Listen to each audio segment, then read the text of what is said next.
Hey there, it's Adam aka Swimming Bird, and welcome to Splatoon on Wii U. This is it. It is time to hang up our weapons. At least for me, it's the final Splaturday Night Live on this system. We will have Splatoon 2 Splaturday Night Lives, of course, so we're going to be streaming that, but for now, we gotta say goodbye to this game. It is very bittersweet. I love Inkopolis Plaza here, but it's just about time to move on to Inkopolis Square. So if you have been up on the Splatoon 2 news, we had a huge direct, which I want to talk about today. We can kind of reminisce about this game as we kind of compare it to all the new stuff. Maybe some things we'll miss, some things we're going to be happy are changed. There's a lot of Splatoon 2 news that we're going to try to cover, and I'm in a kind of a classic look here with my Inkling. We're going to jump into some turf wars because I got to get experience.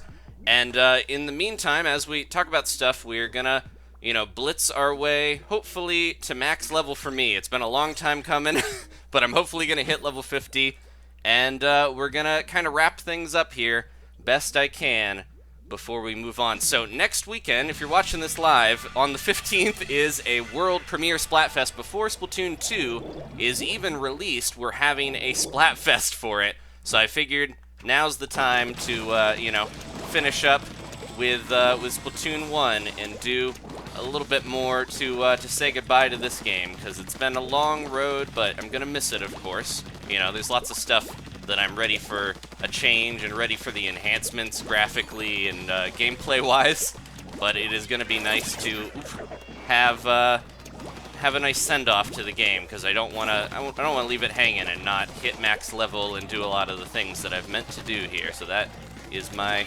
main goal. Thanks, Roller Buddy. So yeah, the Splatoon 2 Direct announced we're having this on Switch. We have a Splatfest before the game is even released, which is crazy. And then the weekend after, Splatoon 2 comes out, and this is the time to finish things up.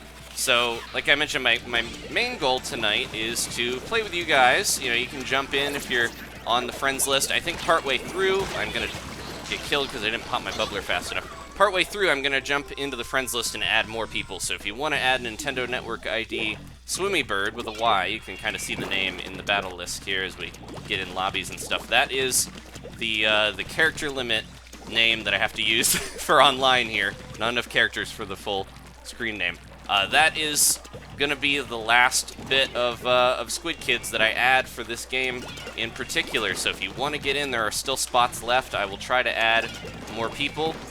Partway through, like I mentioned, we're going to play with a bunch of you guys, so everyone who is already added can join in these matches. I think I'm going to try to do some squads. Maybe we'll do some private matches once I have a little more experience under my belt here. I do have my... let's throw that down there. Didn't get anyone with it. I'm going to wait for this guy, and then we will use this bubbler together and sneak up on whoever's back here. They're really pushing in, though. Oh, almost got him. They're not falling for that so much. They've got a lot of range on me. So I gotta be careful here. Yeah, I'm just starting with the Splattershot Jr. because in this game and Splatoon 2, that is kind of the basic weapon that you use. And one of the first changes, something that I'm not gonna be too sad about, is the bubbler here. All the specials are being replaced for Splatoon 2. So of course the bubbler is gonna be on the outs. And someone's just kind of hanging out down there. Ooh, got people all over the place. See if we can get in and... oh, nope, they got him already, so I didn't even need to do that. But I can help my buddies out with that. Oh, man. Alright, so this is the warm-up match, of course. That's why we're in Turf Wars and not ranked. But so, the Splattershot Jr., very familiar to most people that played this game because it is the first weapon you start out with. But it has something cool in the sequel. They definitely stayed true to the set that we would be used to, because it has the Splat Bomb, the sub-weapon, but the new special, one of the new ones announced in the Splatoon 2 Direct, is the... man, that was a little rough. They blitzed us towards the middle, and then we never recovered. The new special that this set is going to have, we lost somebody, is the Ink Armor. So that is the bubbler replacement. The bubbler and the Kraken both basically have replacements and analogs in Splatoon 2, which is kind of cool to see, but it is a change that I think was necessary for balance. So the Ink Armor, if you know the bubbler, it protects you from damage for a limited time. You can share it with your teammates, but you can get knocked back. Now, the ink armor seems to have the, I don't know if it'll knock you back from what we've seen, but it has a bit of that protection. When you take enough damage to get splatted, it disappears, though, so it's not like a permanent thing that you can have, or, you know, a thing that lasts longer. It'll last as long as you can survive, you know, not getting hit from stuff. So I think that's a great change to, somebody flipping out here. I think that's a great change to keep the idea of the bubbler, but balance it a little bit. I don't see it so much as a nerf as a better way to make it so that the bubbler is not going to be as overpowered. Saw them going over there. See ya. I see you over here. Where are you going? Gotta go around that corner. Oh, someone's over here, though. Oh, man. I'm throwing my bombs out like crazy. I'm in a real bad spot. Where'd they go? They're back there somewhere. I'm gonna take this. Kind of speed my way over past this ink strike. I lost a little ground there. So I haven't used the Junior in so long. It's definitely not a weapon that I gravitated towards. Once I started unlocking more stuff, I kind of switched to other longer range shooter weapons, but it is, you know, defensive to the point where you got that bubbler you can use to save yourself. There we go. Which is handy if you're, you know, not as good with aiming or you're less experienced, but I think the ink armor is going to be a nice trade-off because you still get that protection. You can still help your teammates out with it, but it is not just a blanket, you know, you take all the damage you want in that period. So that's a cool addition. We also saw the baller, which is seemingly the Kraken replacement. Not as cool looking, in my opinion, but I'm happy that we have some type of sort of Kraken replacement that is gonna mostly be as fun, it seems, to use, because now we have, instead of turning into a giant squid, you have this ball, like a hamster ball, or I forget what that sport is, where you get in the giant plastic ball and just kind of roll around all over. I think it's like Zumba, or not Zumba, that's like an exercise, isn't it? Something like that, and so the chat can help me out. But you get in this ball and you can roll around and collect ink, it seems like, to get a setup where you're, jeez, man, should have dropped a bomb, but they jumped in and got me before I get too much. But you're in this little kind of hamster ball thing, and then when you roll up walls and stuff, it looks like you gather ink, and then your explosion has a pretty good radius to it. I think the idea is to kind of collect ink as you get to where you need to go, and you're protected during that time, seemingly.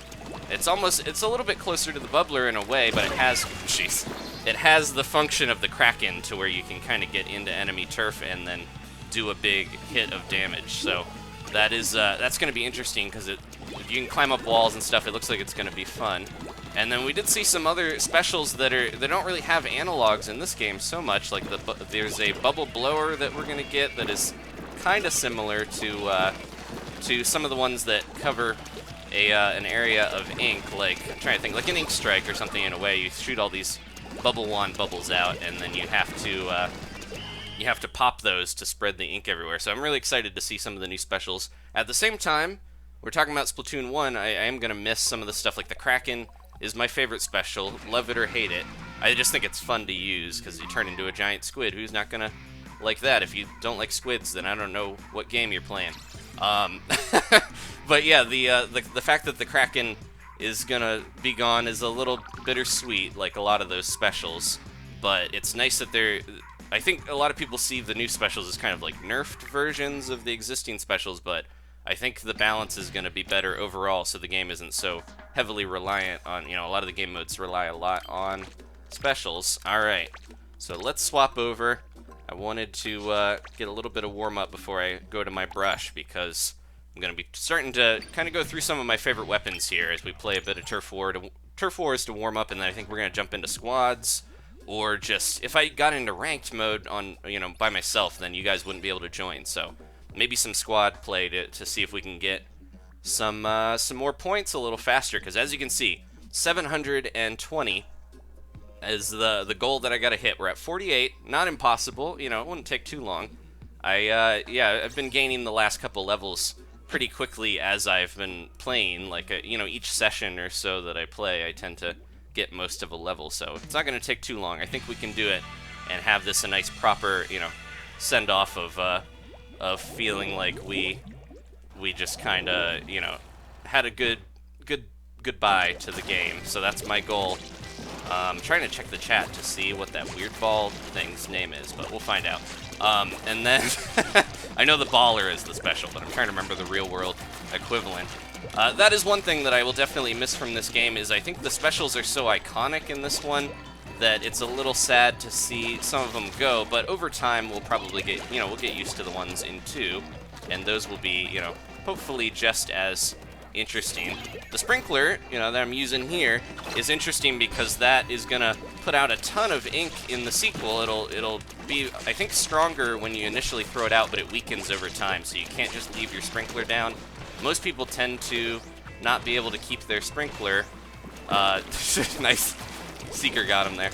Most people tend to not have their sprinklers last all that long anyways, but I think that's an anti-camping sort of way to keep the sprinkler from being in like a really good spot and have you survive a super long time with it, not falling at all and staying there. Because I forget if it actually does go away after a while. I think it'll stay almost as long as you are alive.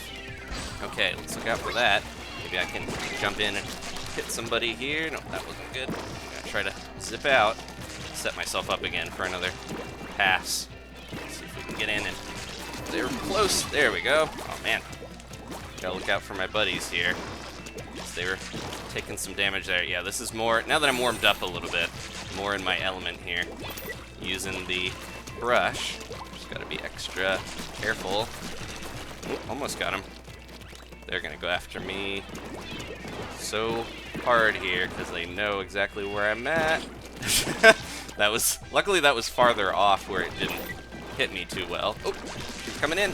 Get her. Ah, here we go. I gotta get out of here. Okay.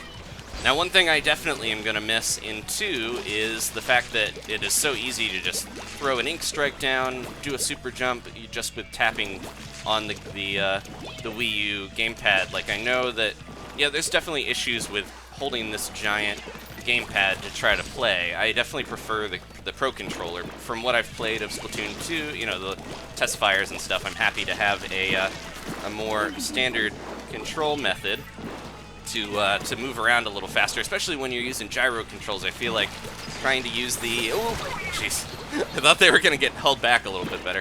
When you're trying to use gyro controls, the gamepad, it's, I think the Pro Controller works a little better to maneuver slate movements than a big, slab of the Sheikah slate here that we're using currently.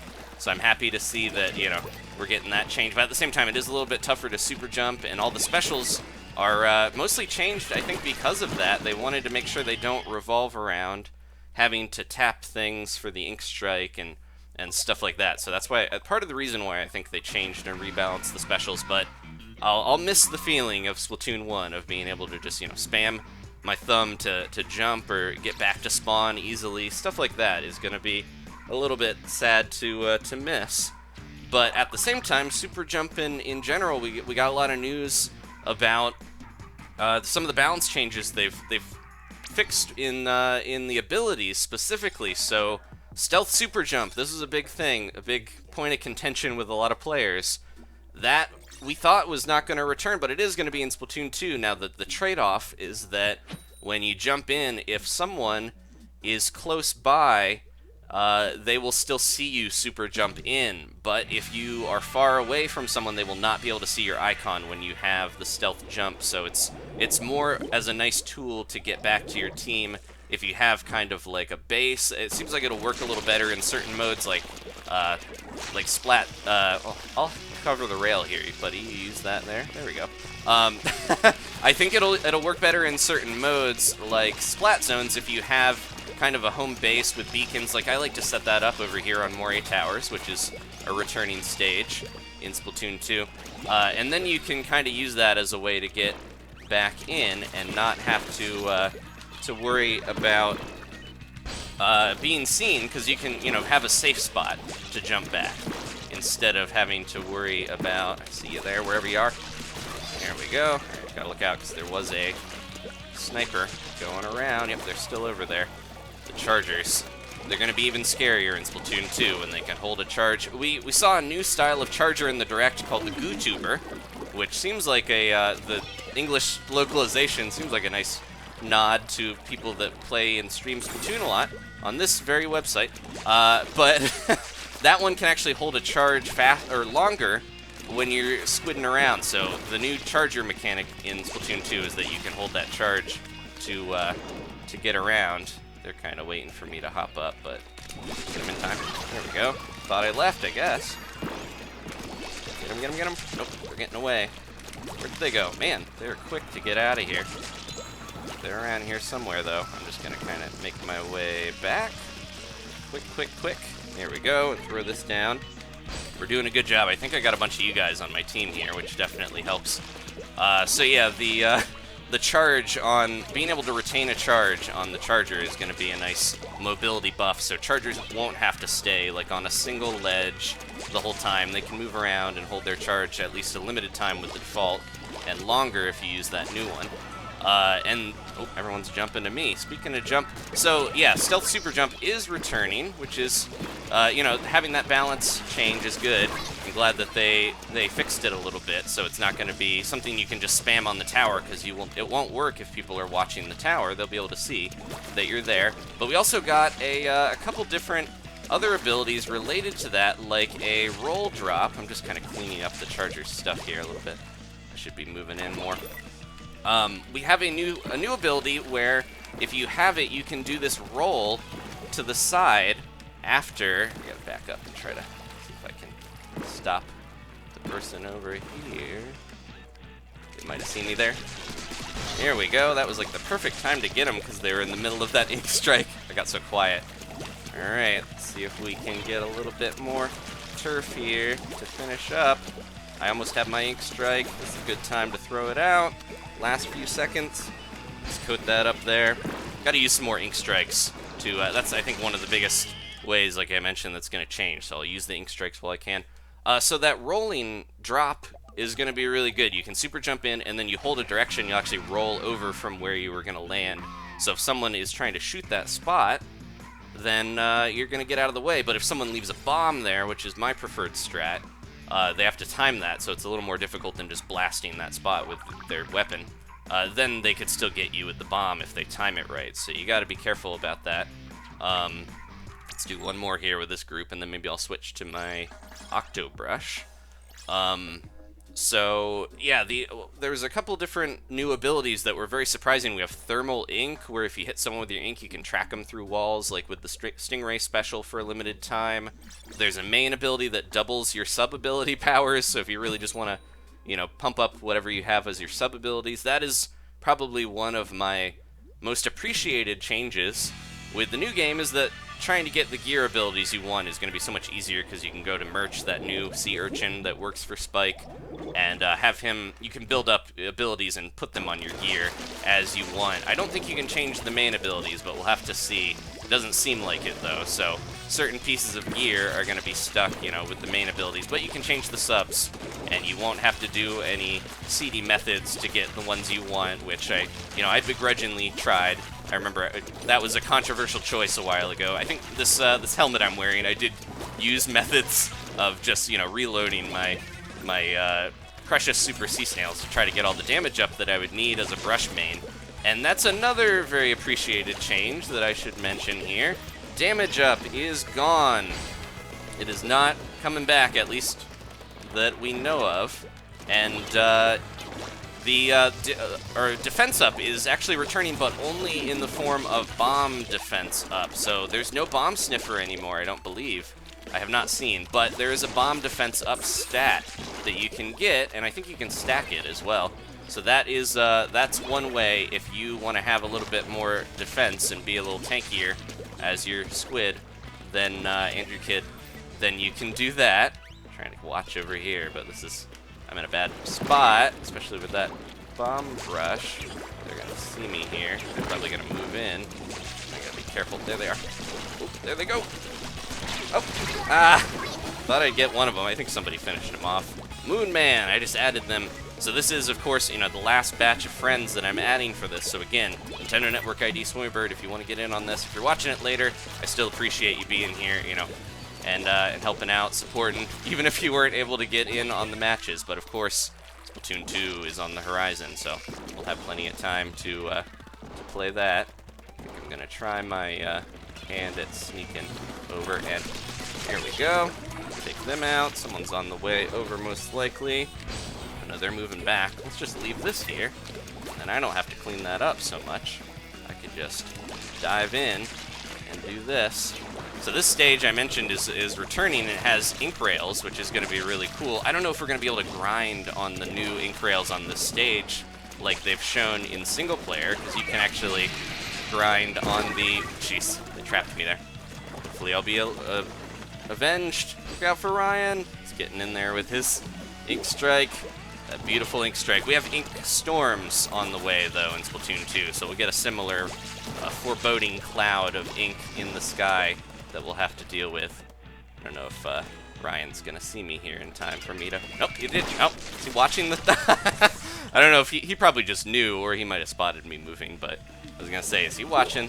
There's a bit of a delay, so I doubt he was sniping me, but he probably knew I wanted to go that way. This is gonna be very close here. Gonna try to throw that down and get this Moon Man out of here. Give it a little bit more. I didn't get my ink strike, and it looks like we didn't take that one, unfortunately. Okay, so again, yeah, I do want to clarify, this isn't the last Splaturday Night Live ever, it's just for Splatoon 1, because this is the send-off stream. And, yeah, if we hit level 50, I might try to do some amiibo stuff, because there's a couple missions with those that I want to finish up, but we'll see. We lost a teammate, and we had a level 8 on our side, so that was a little bit of a rough match there, but we'll jump out, and I actually want to... Oh, we only have a little bit to do this, but I want to try to do a squad battle really quick if we can get that going, because, yeah, let me see. I'm going to switch over here fast as I can. So we're going to jump into squads, and I want to see if we can pull this off. I'm not going to get much I'm not going to get much throw off of my splash wall, because that doesn't increase that throw at all. So let's see if we can do a quick quad squad before the maps change over, because I want to play a little bit of Splash Zones, but we only have a little time before the swap, so I forgot. We should have jumped in here to start. Okay. But yeah, so what other abilities and stuff? There was some cool stuff. There's Object Shredder, which is a new ability to, speaking of splash walls, to help you destroy beacons and splash walls and things like that a little easier. Although that one seems very situational. There's some cool new abilities. Good, we got a whole S-rank team except for me. And we'll see. I doubt I'm going to hit that. It can be a little tough on stream to actually play well in ranked mode. So that's usually something I do better when I'm not having to talk, but we'll do our best here. Okay, forgot to ready up. And we'll probably get all S+ Japanese names. We'll see. That's my anticipation. But anyways, yeah, lots of new abilities that I think are going to balance things out. But Damage Up being gone, overall, Damage Up is an ability I use a lot in this game because there are certain weapons, namely the brushes, that definitely benefit from having a bit more damage on them, because then they can splat slightly faster or with a little bit, more sporadic ink coverage. Because if you watch the brushes, the shots of ink they throw out can spread in different ways, where having Damage Up definitely helps splat slightly faster. And because it's gone, it's going to be interesting to see. Damage Up was just kind of seemed like a way where a lot of people were just using it because, we had to compete. Someone used it to get their weapon a little tougher, maybe a little less charge sort of thing, or at least originally, before the balance stuff. It just felt like a weird, unnecessary arms race. So now I'm glad that they've freed up the ability slots we can use, and now we're going to be able to use other stuff. So I'm definitely not going to underestimate this tri-squad here, but we'll see if we can do a quick match with the Bloop Troop. The Bloop Troop rides again. Let's see if I can set up. So this is actually, I don't really like the design all that much of the Squelcher here, but I feel like this is actually more naturally my playstyle, is having kind of a defensive position and setting up and having walls and stuff. I gotta be very careful. Let's see if I can back up and ink this. There we go. I wanted to throw that wall down there. Let's see if we can do a little bit. That bubbler giving me trouble. I forgot to see, I know they have the Bamboozler, which, is somebody getting over here? I saw someone slapping their splats around. Whatever that means. The Bamboozler, it's very interesting that there's somebody using it. It's one of those lesser used weapons. The Splatoon 2 Direct, which I will put in the description so you guys can watch it after this if you'd like to see that. If you haven't watched it already, so much info. They very purposefully mirrored a lot of the original Splatoon Direct that gave us a ton of info as well, and it felt like this cool symmetry of getting, you know, new players able to learn the game a bit. Man, everyone got splatted, but and then this guy's gonna try to get me. Oh, almost. Man. Yeah, trying to do this. It's gonna be rough. We're an uncoordinated squad of squid kids, but we're trying our best here. Oh, no, no. Ah. Booyah. That's where we need the, I forget what it's called. Ouch is the change when you get splatted by someone and you're dead. If you hit booyah, you say ouch instead, which is a nice change. Yeah, this tri-squad is good. There's a reason why they're in queues as a tri-squad and still doing okay. Let's see if we can quickly change the game here with that ink strike. All right, hold the line. We gotta really keep them out of here. Don't let them get up this time, because that was really rough. They had their bubbler and they got right up in our zone. There we go. Good job, whoever that is over there with the brush. Isaiah is another Octobrush user, like myself. Typically, I will use that, but yeah, this is Splat Zones especially. I feel like benefits from playing sorta defensively. Get him here. Oh, they're hiding it in the side, and then they're gonna move in as soon as that wall is down. Here they come. Oh, man. And then they're gonna chop up. They're gonna jump up here potentially. That's what happened with that junior before. They jumped up when they had their bubbler and really took stuff over. Gotta watch out for that, because I'm not as fast as they are close range, so it's gonna be rough for me to hold them off much from this distance. Okay, starting to bring it back. Keep that zone locked down. Yeah, they're bamboozler. You know they're good when they're a tri-squad and they're using a bamboozler, which is a very acquired taste of a weapon. Ooh, good job. We got in there and tried to get him. Trying to watch for that side, because I know the one blaster loves to go in there. Oh, keep it locked. Oh, I think I don't know, we're starting to bring this back a little bit. Oh, they're really pushing in though. Trying to throw my walls down where they might be needed, because I usually keep them up here, but in the long run, I think my buddies down there are getting more of a benefit from it. This is part of why I like this range, is because they can kind of play a little bit farther back. Still do mostly okay. There goes that Kraken. Come on. They're pushing in. We've taken the lead. Okay, okay. Keep it locked. Trying to get my wall going for them. They're pushing in the center. See him. Oh, ooh. Dang it. They thought I got out of the way there, but they managed to get me. They're catching back up. Who can I jump to? Who can I jump to? Ooh, let's see. They got a bit of a timer that they got to go through, but they're gonna really push in. Oh my gosh. Now I'm stuck in the ink. Thank you, Isaiah, saving me. Trying to get. They're probably up here already. Most likely. There they go. Yeah, they're really pushing. I'm gonna try to disrupt their, not with a disruptor, but disrupt their strategy. They might be playing quiet, waiting for me to push in, and that's when they, I don't know, most of them seem to be over there. Okay. Let's see if we can hold it down for the last few seconds here. Oh, jeez. No! They got over on the side. They're so mobile. If they take this, it's gonna be so sad.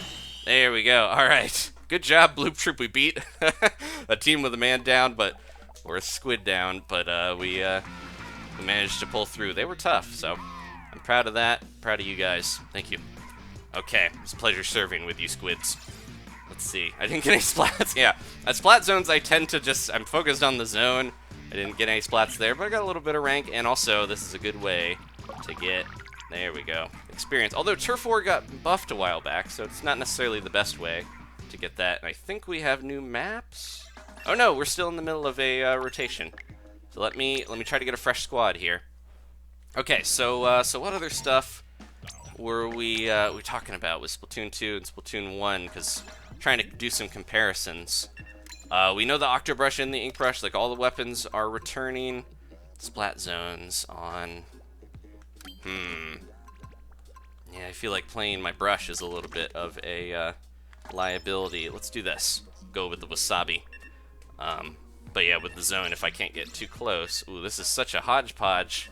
We've got some familiar names, but we've got every rank represented here. C, B, A, and S. I hope... So the matchmaking in this with squads, you almost always seem to get an S rank squad if you're going in with a quad squad, and that is the risk. But if we're lucky, maybe we'll get somebody who will go a little easy on us, but I doubt it here.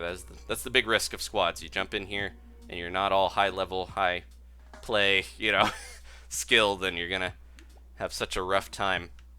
One of the bigger things I mentioned before, one of my favorite things that I'm excited to try that, you know, we've seen from the sequel compared to this game is a mode where we actually get to play against computers more, not just single player, but as a squad. We got Salmon Run on the way, so I'm going to be excited to play with you guys against enemies that are not people that are, you know, playing hours and hours and honed to an edge like a sharpened sword. They're just out there ready to murder my poor little Inkling. So that'll be interesting to see, because we got rewards from that'll factor, like gear we can get from that. Single player stuff they've said is going to go into multiplayer again, and vice versa and stuff like that. There's a lot of different ways to earn different gear and things like that. And I think once the maps change out, I want to go into the plaza and kind of, or maybe towards the end, I kind of want to reminisce about some of the areas, because it's interesting to see what has changed between the games in 2 years, because a lot of the characters we know are actually in the sequel. They just have different roles. I think they have a E-leader over there, so I'm going to have a real rough time here. See if we can get into a good spot. The thing with the E-leaders that jeez, man.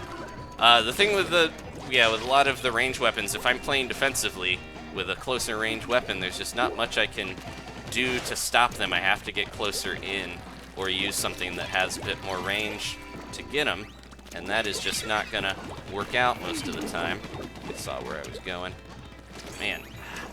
Yeah, without having a good sniping weapon. This is, of course, you know, a full S rank squad, so I shouldn't be expecting too much, but trying to get in there. They're just gonna camp us here at spawn. Another thing I'm excited for Splatoon 2, the skills are going to transfer over, but the ranks and everything are going to reset, so we'll get a fresh, you know, run through the different ranks of the game. And they announced in the Direct the modes all have different, here we go, the modes all have different rankings to them. So your rank for Splat Zones, Rainmaker, and Tower Control are all separate. So if you are horrible at one of those, or horrible at all of them, that will be reflected.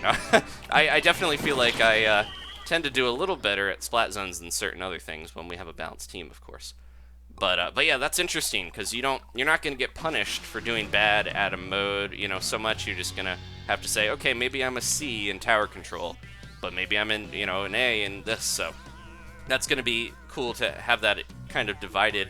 And also, they announced if you're playing really well, man, lost a little bit there, 1 point less than what we gained.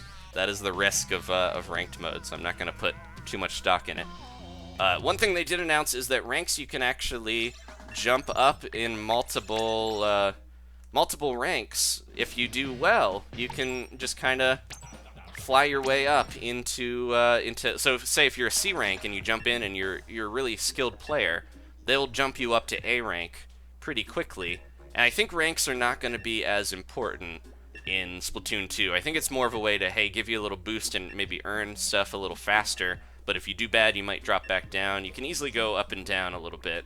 Rather than, I think in this game, they've tried to balance the rankings. I really feel like it can be frustrating, though, when you're when you're like on the edge of a rank and you get, so last time, you know, we got 10. We had a really unbalanced team there, but they still docked me, you know, the full 9, almost the full thing that we won from that hard-fought battle. So it's a little unfortunate when you play really, you know, your best, or you try to play your best to get in there and get points, and then you just get knocked down from chance and happenstance sometimes.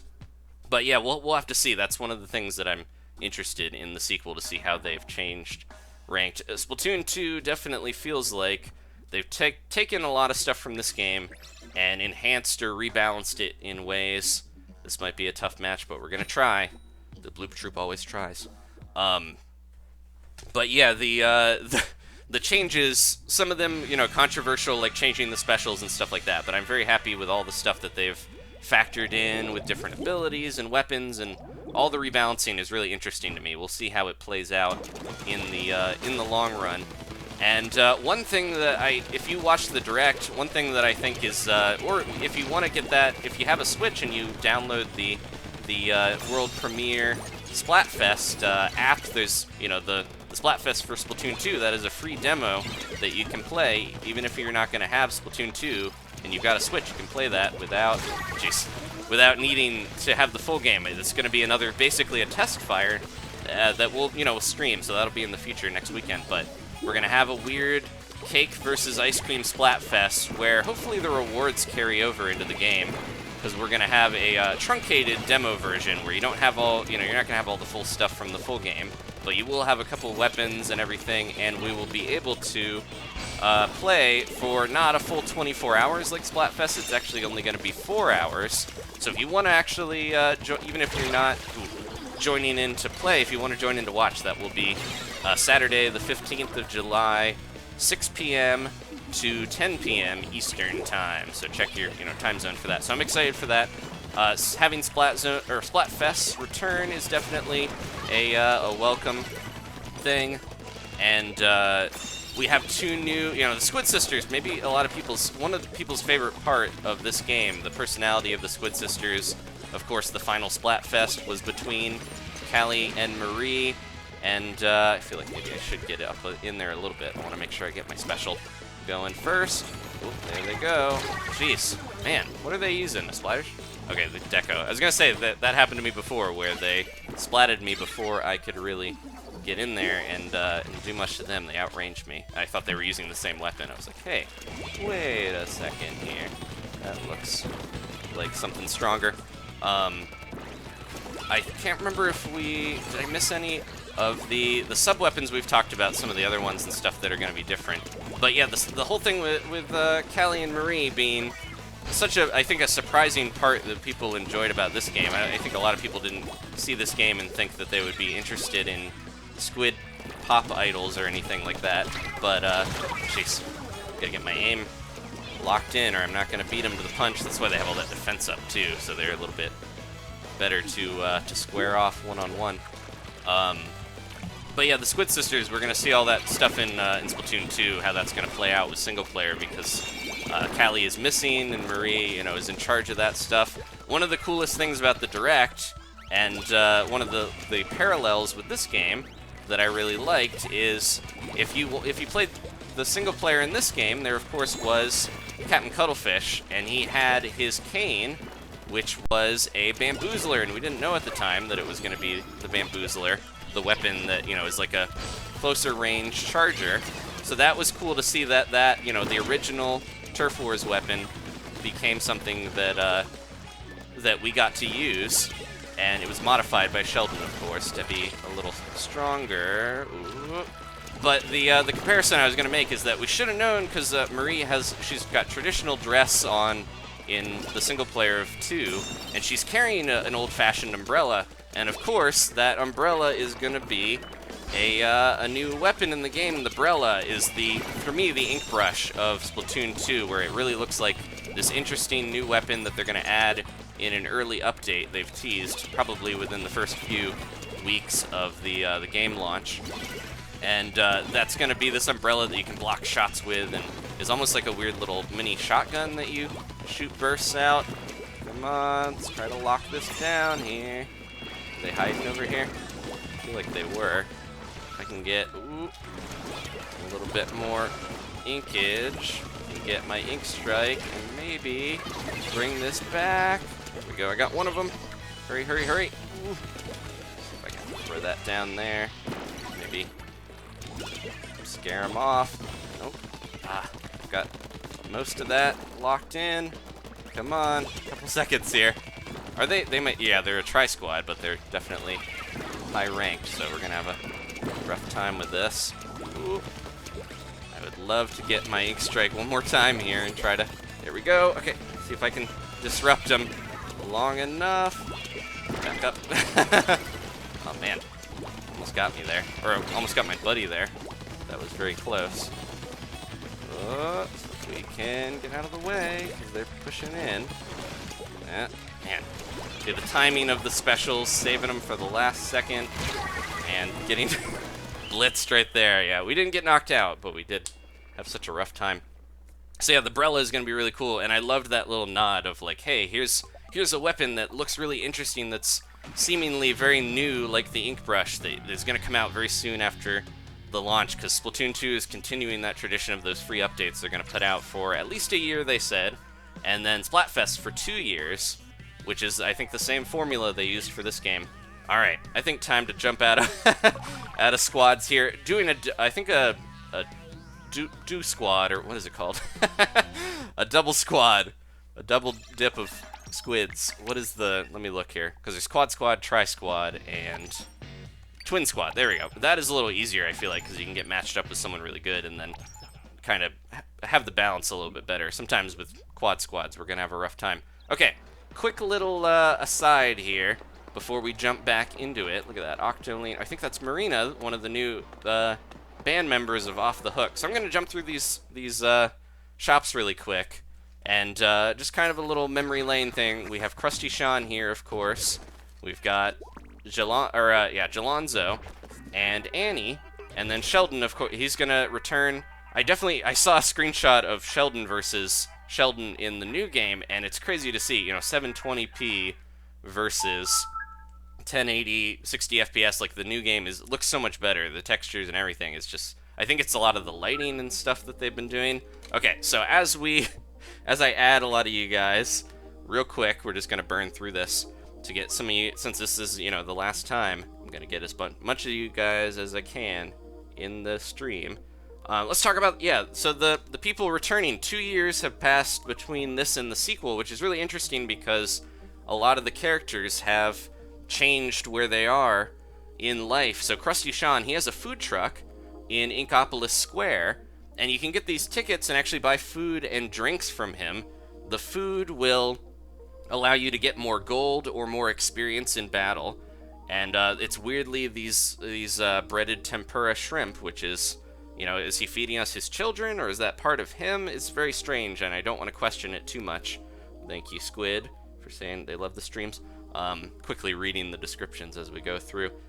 But yeah, so Krusty Sean, he has a food truck. He's moved on. He's got his own business. He's not working at Shrimp Kicks any longer.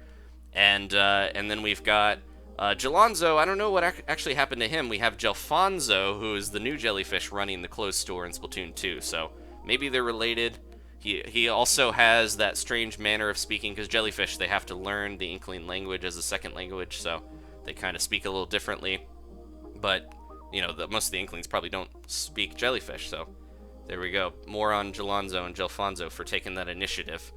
And the third one, Annie, she actually gets to be in charge of a lot of the Splat.net stuff, which is where you'll be able to get gear.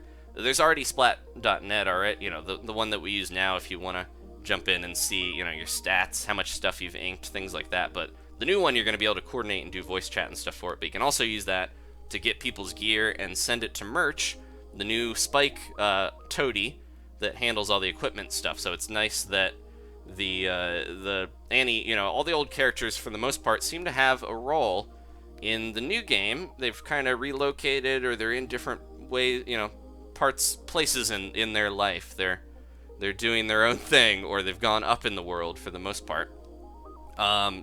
Did he really just friend a Woomy? And then, so yeah, the new shopkeepers and stuff are really interesting, because we got Bisque, who's a spider crab. He is replacing, he's not very far from where Krusty Sean ended up with the food truck, though, but he does the shoes. He's really cool looking. I love his design. All this stuff we're going to see here when we get into the Splatfest in the new game. I'm so excited.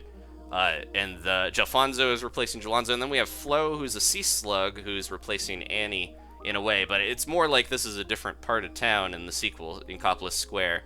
But I did want to, go through Inkopolis Plaza a little bit, because I'm gonna, we're gonna lose some of the friends and locations we've seen here, you know, for several years now, but at the same time I'm excited for all the improvements, but we gotta say goodbye. Alright, I am almost through these. The final hurrah! Thank you, Garrett. It looked like he had a chow on his face. And then we will jump back in. Okay. Okay, so yeah, that Splatfest. I think I fought in every Splatfest except for the Pokemon one. I was not around for that. But the new Splatfests are starting crazy, you know, as weird as it is, before the game even launches, and it's cake versus ice cream. I'm definitely on the ice cream side. I think a lot of people are. We have Off the Hook is the new band. Pearl and Marina are the kind of the Squid Sister replacements, because the Squid Sisters are doing all the Octo Canyon stuff, which is the new single player. So all these analogs between the games, but it's cool to see that, you know, a different location, time has passed, there's different trends. People, most of the squids in the new game don't seem to even know who Callie and Marie are. That might change over time. Man, we're getting even more in here. We had 30. But it seems like we're running through more and more, but this will max out here pretty soon, and then we'll get back into it. So anyways, normally I wouldn't do this on a stream, but this is the last chance, and there we go. I do apologize. Look at George, Joshua Dude, he's gotten in ones before. Andrew, the last couple people here. Unfortunately, we are maxed out, so let's get back into it and jump back in. Okay, but yeah, Sheldon, he's got his new shop and everything. He even has a little prototype Brella in the background, so it's really cool to see that they've got little nods like that. Definitely more details in Inkopolis Square than Inkopolis Plaza. People already cheering for Team Ice Cream. I'm gonna miss, you know, little spots like this with the dancing squids. There's a new cafe that is very similar to this one, where Spike hangs out in the new plaza on his laptop, probably bossing around merch, his new underling. We've got Spike over here, of course, with his Super Sea Snails. And then, yeah, a lot of these areas, I don't think I ever went. I knew what, you know, the premise, what everything was going on in the Battle Dojo here, but I never really got a chance to do that. I'm gonna remedy this with, let's jump in just to see. I've never gone in here, but yeah, it's gonna tell us how we can play. But yeah, the dojo, I am going to do some stuff with my girlfriend Danielle. I'm gonna get her into the game to play, especially Salmon Run, because you can play that locally with people. So that's my goal, to kind of remedy the fact that I never got to play locally with her. You had to do some weird stuff to get that to work with using the Wiimote strapped to the controller and all that. Squid Sisters, here they are together. Hopefully that'll work out in the end with the Octo Canyon stuff, because Callie has mysteriously disappeared, seemingly joined the Octarians, but now we have Marina and Pearl, and Marina, as weird as it is a Octoline, so it seems like kinda the tensions have lifted, or at least Octolines are being accepted into Inkling society. So it's nice to see. Yeah, we'll have to see ultimately, though, if that's, you know, a rogue person. I think wasn't the subtext of Octo Valley was that DJ Octavio, the big boss, was kind of controlling the Octarians with music. I think the Octarians weren't necessarily evil or anything, they're just following orders. So I could see ultimately, now that we have a new sort of enemy with the Salmonids, it would be nice to maybe see peace between the Octolines or the Octarians and the Inklings, because then maybe we'll have playable Octolines after all these years. It's been requested for so long. We don't have them yet, but at least we have a new pop idol doing the news and the Splatfest and stuff that is an Octoling. So that is really cool. Marina has been so popular, and I'm glad that they're starting to diversify some of the pop groups. We've seen drawings of ones that were like a little bit different. You know, we've had like sea anemones and stuff like that. This is making me very nostalgic, because this is the Nickelodeon sort of colors that I am really gonna miss from this game. A lot of the ink colors are changing for the sequel. We're not gonna have the same shades and everything, but this orange and blue, the box art orange and blue, as I think about it, is definitely something that I think of with this game, and is very strong, you know, sense memory with these colors. Let me see if I can get somebody here. They're gonna, I'm gonna try, where are they? Behind me. Trying to see if I can do that. There we go. Got him out of there. But somebody's following him here, most likely. They're coming up the other way. I know they're gonna try to get me. Oh, there they are. Let's see if we can stop them. Aw, man. Out of here. Go. So that, I'm a little worried how that is going to be so much slower on Splatoon 2. Speaking of the changes, you know, you're going to not be able to spam that button so easily. Hit your thumb on that part of the gamepad to get out of there. I don't know if I think my buddy might have cleaned them up here, my teammate. Hopefully they're gone so I can focus on stopping them from getting in. Throw that down there. Here we go. Alright, picking up the pace, or we got a better, more even setup here. Oop, nope. Had to do it. Had to get out of there. Is that that might be an ink brush because it's got the bubbler. Let's see if we can. Oh my gosh, man! I just saw my buddies die over there, and then throw that down. See if we can stop whoever's here. Jeez, jumping up with the brush. They're all trying to camp that side area. Look at all those abilities. We're gonna see so many more stacked abilities, I'm sure, when we get into Splatoon 2, because it's going to be easier. You'll have those ability chunks that you get from earning experience with the different abilities, and then when you get enough, you can put them on your weapons and everything. I thought I was going to be able to get out of there in time, but at least somebody splatted them. Yeah, I don't know what happened with my team, but we were starting to hold off. Somebody's putting beacons on the spawn, which is, you know, they're probably just going crazy and doing whatever, because that is the most unnecessary use of ink. Throw that down. Nope. Wanted to zip around there. We're just getting ganged up by everybody. But yeah, the changes in the new plaza. It's cool that that's one of the unexpected things I wasn't thinking we were gonna see. Not just the fact that we have a Splatfest before the game is even out. Get anybody here? Nope, no time. The fact that we're getting the Splatfest is crazy, but the fact that demo, if you want to look around the new plaza and see a bunch of the new characters and all the changes, it's crazy that they you can do all that. You can do like training and stuff. Most demos for games, you know, especially the ones that are like test fire type of setups, they don't let you go in there outside of like when it's live. So I was surprised to see that, but it is it's nice to get in and get a feel for the controls. The biggest thing, like I mentioned, some of the balance changes. I'm not gonna miss a lot of the stuff that is in this game that I am not as fond of, like certain strategies and ability stacking and stuff like that, like the damage up stuff or stealth super jump and quick respawn, all that stuff. Not to gripe, but the thing that man, I already forgot what I was gonna say because I was getting so deep into reminiscing about some of the stuff that I think that we're gonna see in the sequel. I'm sure is gonna be hated in different ways, so we'll have to see how it shakes out. But for the most part, I think it's gonna balance out nicely. Man, I can't remember. I had a thought about totally lost it. Anyways, I got distracted by the chat here. Looking at, there's a bunch of, I think there's people that are Japanese players popping up in the chat, which is cool to see. Oh, the Splatfests are still going to be divided globally. So Rock and Pop is the Japanese one. We've got a different one here with Cake and Ice Cream. I don't know if Europe is getting, I haven't actually seen. If someone's in the EU, let me know what your Splatfest is going to be. Probably the Cake and Ice Cream one, because they saw Rock and Pop is one of their early ones, so it's cool to see. I don't know what that person's doing. They're just kind of slowly walking. No wonder we're losing. Hey, they might not have been on the team before anyways, but we got some chuckle gals and chuckle boys just kind of wandering around slowly in the ink.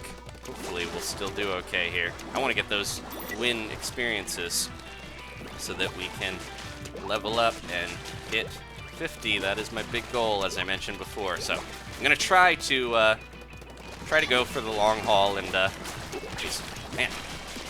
Okay, I was gonna say I hope I would win that fight because I had the drop on them. They're going around. There they go.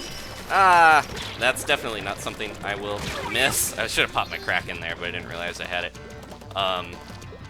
Man, they're going back. They must have like just started a new character because they've got the basic gear, which is cool to see. All that stuff. I had a thought about, yeah, the Splatoon 2 Plaza, but maybe it'll come back to me. If we can get them. Going up and around. Man, they're dodging all over the place. And I've got my bomb sniffer. Should hopefully keep me alive here as they try to get back through.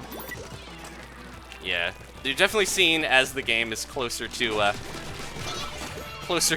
having the new one out. There's all these people that seem to be reminiscing and re-rolling a a new character or whatever. But that's the one thing that ranks and stuff. Turf Wars isn't ranked or anything that much, but it does have little factors, matchmaking.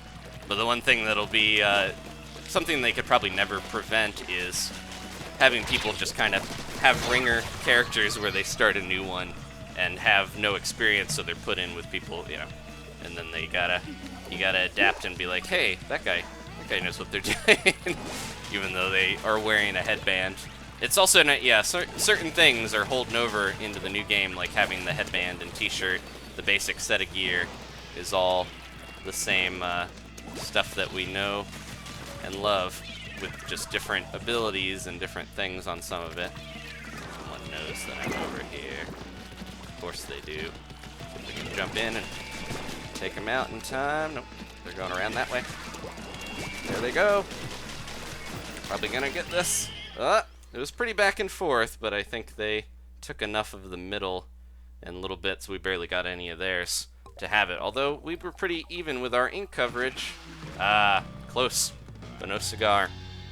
Okay, but yeah, the cake ice cream battle has been fierce. I think a lot of people hop in on ice cream just because of them preferring the new the new pop star from Off the Hook. Man, yeah, I don't know if we're gonna hit hit level 50 unless I really push myself to just go and go. I'm gonna do my best to try to get as many points as we can. We're an hour in. I'm probably a seventh of the way there, so that's not too bad. But if that is the pace, we spent a little bit of time adding people and everything, of course, but if that's the pace, I don't know if we're gonna hit max level quite yet. So this will be the last Splaturday, but I might try to, do another like finishing up video or another Sunday stream or something before the Splatoon 2 switch if I don't hit max level tonight. But that is my goal. We should have a map switch out sometime here. I forget what the rotation I think used to always swap at 9, but now that you were in a different, daylight savings and everything, I think it's different from last when I streamed or what I'm used to. Okay, hopefully a bunch of you guys are getting in here. Tons of Japanese players. Because you can join in Turf Wars, but if I was going in ranked mode solo, you guys wouldn't be able to get in, unfortunately. Oh, that's another thing with the Splatfest, that is another change. The Splatfest have probably seen the most balance changes of almost anything in this game, because they have done a lot to try to make it as even as possible for points and stuff, or at least to help people feel like the Splatfests are fair and balanced and everyone got a fair shake. There's the helicopter going overhead. But the big thing that they're changing with the new Splatfest in terms of points and matchmaking and everything is that you can now join teams. So that's going to be a really cool thing with you guys, where you guys can be on my team, not just in spirit by joining the same team, but you can actually be in my group on my team for Splatfest matches. And that is going to be really interesting to see after the first one how that shakes out. Maybe that's why they're doing a pre-release one, to kind of get a little bit of an indicator of what it's going to be like. Can't use that here. Oh, someone's right in my face. Ah, should have krakened. They had the bomb anyways, but I could have survived that. Oh no, somebody disconnected. They're probably in this match. So the Splatfest changed to not just to the fact that you can join as a team or be with a team, but the points are actually going to be different. There's 3 points now. It's not just popularity and win percentage. It's going to be popularity, win percentage, and win percentage like solo and teams. So we got 2 different styles or 2 different factors for wins, where we're going to see different numbers, and I think it's going to be an aggregate of all that stuff. Oops, someone's going to jump to me in a weird spot here. Try to see if I can get over in time. I almost have my Kraken. Get a little bit more ink. to just jump up and do this because I saw someone right around. I might just bail out of there. Everyone's jumping into my beacons. I gotta start laying some more down, but they're helping. But yeah, the new way they're gonna factor stuff, it's gonna be very interesting because I feel like anyone who's playing with their buddies is just gonna mostly stomp people playing with randos if they're, you know, on the same page or can communicate and stuff like that. So it'll be interesting to see how that shakes down. Did we get enough in the end? I tried to get a little bit more right in the center, but we missed a couple of our spots. This is gonna be close. Ah, man, keep losing by like a little bit of percentage. We gotta get these wins if I'm gonna get these points. All right. But yeah, the whole idea of having to change the Splatfest rankings and stuff, the way that it shakes out, they've done so much to balance it. It's interesting to see they're doing it again for the sequel, and maybe it'll finally be something that people will be happy with. Oops! Oh no, the last stream for a Splaturday night, and we accidentally hit and learned how to play Turf Wars. One of the first things you do in this game. If you hit X. I meant to jump into my gear, but it gives you this nice explanation that you can't skip out of easily. Okay, let's go with a, yeah, and then maybe, I think don't I have a hat with run speed? I'm trying to remember, because run speed is definitely useful for any of the shooter weapons. So I think I might, let's go with this. I hate having that bomb range up. I almost said bomb throw up again. But, you know, it's better than losing out on certain other abilities I want. And now I can have a little bit more run speed to strafe around and stuff. So, let's jump in the chat a little more with questions and stuff, because I haven't been able to pay too much attention. Do you think the Super Sea Snails will transfer over? I don't think anything is really going to transfer over. The amiibo for this game work for the new one, but that's, I think, just a way to get the new gear, or the old gear onto that game. So if you want, you know, the samurai helmet, that stuff, on the old amiibo, you can get that. The Squid Sister amiibo also work with the new game, but that's very mysterious. We don't know what they do or anything yet, so we'll have to see. It'll be interesting since they're, you know, kind of tied up at the moment. We have another shade of, I think this is the not as dark orange and blue, but also still very iconic. And we got Splat Attack here, the most iconic song of the game, of course. I don't know if I can kind of get out of the way long enough to throw this down, but let's do it. Oops, we left our whole other area here uninked. Oh, man, they were in the one spot that I didn't actually ink there. I was like, oh, they're not in the way there, or I thought they dipped out, but they actually were right there and hiding in that tiny little blob of ink. We're missing so much of our own turf, but I guess that's what happens when you really push in on the enemy.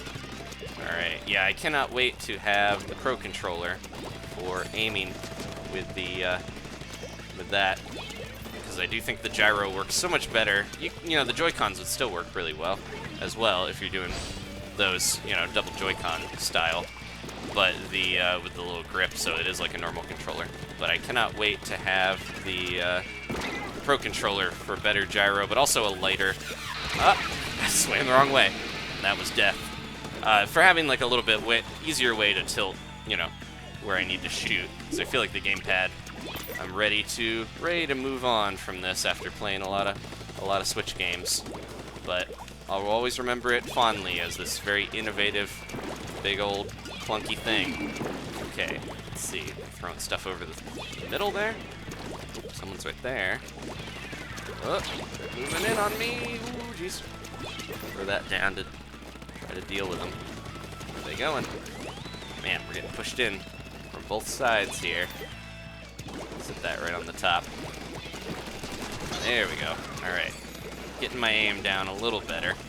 The problem, I think one of my biggest mistakes with Splatoon 1 in terms of practice and stuff was that I almost always played with, I started out with the roller a lot. When the brushes came out, I moved on to the brushes, but ultimately I never spent enough time with the shooter class weapon, like the normal splatter shot and everything.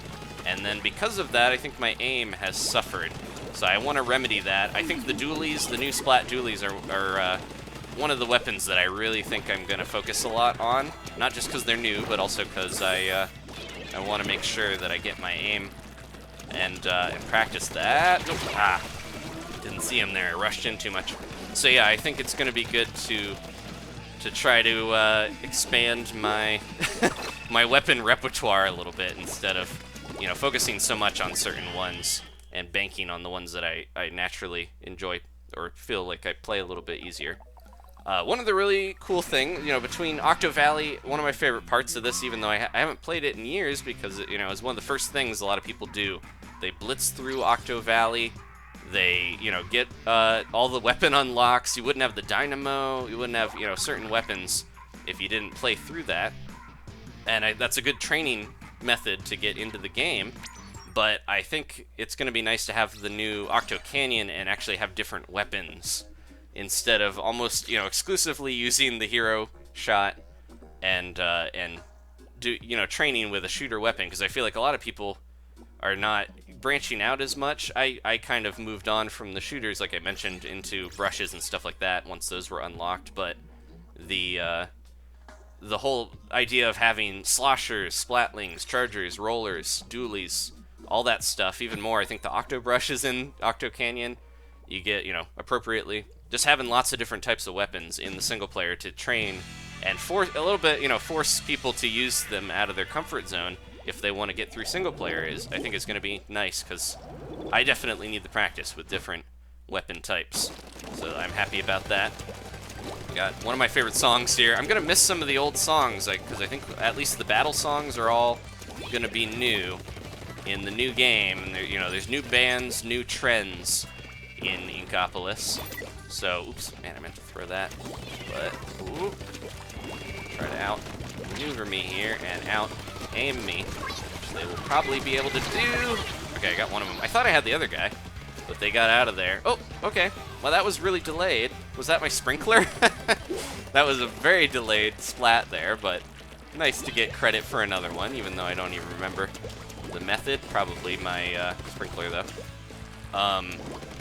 But yeah, having those I think they're, like I said, they're kind of remedying a lot of the not mistakes, but different things that, ooh, I think they're trying to do some of the stuff a little better in the sequel, and they've honed Splatoon into a nice edge, and they know what stuff works, and yeah, they're rebalancing stuff to the point where the single player, I'm excited, because it looks like they're going to do a lot more with it. The first one was fun, but it was, you know, pretty quick. It had some cool ideas. A lot of them didn't really transfer into multiplayer, whereas this new game, they, man, should have pushed in on him. Oscar getting me with the pro. But yeah, I think having more innovation from what we've seen, they're going to have new different types of little obstacles and different, almost like it is designed like a Mario game. Of course, the Mario Galaxy team, a lot of them work on this game, so they are doing stuff where that Mario idea, where you have a new mechanic introduced, you play it in a safe fashion, and then you have to use that skill to beat the stage. Like we saw that in this game with, like, sponges, ink rails, all that sort of stuff. And where'd they go? See if we can push in here and get enough coverage to actually. There we go. Didn't even see him there, but inked him in time. Oop, where they going? People tend to go. They're gonna try to hit me with the pro, which I think has a higher or lower time to splat than my N-Zap. But we'll see. Ooh. If I can slow them down enough to at least, and they're just pushing in and out. They're really blocking this area here. But yeah, the new stuff, I would love to see more of that implemented in multiplayer, and we've seen some of it. Like, there are ink rails that you can ride in Moray Towers in the new version. There's sponges on Port Mackerel, which was confirmed to be returning in the Direct, which is nice to see. We can get this guy. Oop, almost. We got it, though. That fell a little closer, but we definitely had that. But yeah, the different mechanics from single player, getting those in multiplayer is going to be really cool. But we'll have to see if some of the stuff we've seen in trailers, like bouncing stuff and different things are going to be implemented. They lost someone, so no wonder. But it's almost all Bloop Troopers in here, I think. So that was a tough match. But what was the thing that I was going to say with... Yeah, it's just nice seeing them bring in more single-player stuff into multiplayer. But some of the maps, we don't know what's going to be on some of the new ones, because they've shown there's going to be like a boat, like a sailing ship. There's Sturgeon Shipyard, I think, is one of the new ones. Maybe the new Urchin... Or not Urchin Underpass, Bluefin Depot sort of stage, a little more industrial. Inkblot Art Academy. A lot of these, if you've seen, the Direct or the different tournament that they had at E3, you've seen some of them, but they revealed even more. So lots of stuff on the way in those updates. I think the first couple weeks are going to be interesting to see if we're going to get new weapons super fast, because that was par for the course in the first game. They had like weekly weapon updates where we'd get at least one new weapon. They might not have them as quick because a lot of the weapons are probably going to be just unlockable in the game as you level up and everything. Whereas in Splatoon 1, they had to add, they were adding a lot of them in as it went. Ah, man, tried to hide around that corner. He's ready. He's standing there waiting for me to look right in the camera and say, hey, I got you. I know you did. I'm gonna get my revenge though. But turf is the name of the game, so I'm not worried about revenge. I want to get the turf. We got the baby colors here, baby pink, baby blue. I think so. A lot of the new colors, that's probably, with all the changes, it sounds silly to single out the ink colors, but I think I'm gonna miss a lot of these maybe the most, because I feel like they used up some of the really good ink colors on this game, and if they want to try unique ink colors, we might have a situation where some of the ones in 2 are just not quite as nice looking, because they, if they're trying to do brand new, then they gotta... Ooh, jeez. Forgot about that charger there. They get me from behind. Yep. Probably the slight delay sniped me from behind my squishy thing. But yeah, the ink colors in the new game, I do like a lot of them. I think they're growing on me. But we'll have to see if they end up being as iconic or work as well together. Okay, that's a friendly Kraken. Always an intense thing to know whether a Kraken is gonna be nice or not. So if I can get that down there. There we go. Not the ideal location. I wanted to hit it on the tire. See if we can get it. Oop, nope. Jeez, that's worse. No! And I got distracted. Get him, my brush buddy! Ah, that was my opportunity for revenge. But I got caught up by trying to get my sprinkler in the right spot. I'm trying to think of the new sub-weapons. The Toxic Mist is really interesting because it's a disruptor that I think is going to be a little bit better for affecting multiple targets. You're not going to put it all on one bomb. You can disrupt an area basically, so that'll be cool. The auto bomb is like a cooler seeker that can, be a little smarter and go into locations that it needs to. There goes a strike. Get him here. They push in. Can't focus all my energy over there because we are gonna get sniped. Somebody go get them, hopefully. And I hope they don't sneak up on us. Let's see if we can get enough ink coverage here. I almost have my ink strike. Okay, here we go. Last few seconds. I'm gonna get an area they're gonna have a tough time getting to. There we go. Okay, come on. Oh man, I think the person who was back here totally ran amok. But with those ink strikes, might be enough. Who knows? All right. I don't know. Either way. Yeah, okay. Another one of those. No, that wasn't even as close. It was within 10%, but sometimes I don't know. But Judd's got an eye for that, of course. They lost Gabe. Okay. Well, I think maybe I will... We're almost to 100. This is the longest climb, the last level, of course. It has the most experience you need, so maybe I underestimated how much time I would need to do it, but I think I'm going to swap weapons here. How about, let's go with, if we're going down memory lane, I'm going to switch to the weapon that I think a ton of people really played a lot when the game first came out, the Aerospray. Those were, I believe, those were unlockable from beating, was it the third boss? I remember a lot of people being like, you gotta play single player, you gotta go through Octo Valley quick to get the third boss defeated, to get the blueprint, and get these arrow sprays because they're OP. They're so overpowered. They can like ink so much turf. They're like a pro version of the Splattershot Junior. And now it's funny to see that you barely see an arrow spray, because ranked is, at the time we were only playing Turf Wars. Ranked wasn't out. It's weird how much stuff has shifted over time. It's very rare. There we go. Moto used one. As soon as I said that, very rare to see one. Oh, there's one right in the front of the team. But yeah, truly it is like not seen as much to have one of these, but it has so much ink coverage. This is one that I don't use as much. I tend to use I forget what the lettering is on the one that is the brass, the one from Sheldon's Picks that has the Kraken on it. I like that one a lot. Did they lose like everybody? Because what's going on here? Are they having a party over at spawn? I don't know what's going on, but it seems like they're all like they went down to the chair on the side to do something? I don't know. I need points, though. That's all I know. Let's get them. There we go. Get out of here quick. But I like the one that is newer that had the Kraken. Going around that way. Let's see if we can lay a bomb down. Or a mine. There we go. Almost went off. Oh, the ink mines, man. I'm excited to try out the new ink mines because they probably got the biggest buff of any of the sub-weapons. It seems like they are going to be so much better because you can lay down multiple ones, and they will have a larger radius when they explode, especially if you use sub power-up, which is a new... See you there. Sub power-up is a new ability to power up your sub-weapons. There's also special power-up, which does cool stuff like increases how far you can target people with the Tenta missiles and stuff. But yeah, being able to buff your sub-weapons is a really cool idea, and have extra effects. It's not just... Ooh, I got stuck up on. It's not just something where they do more damage. They have other effects.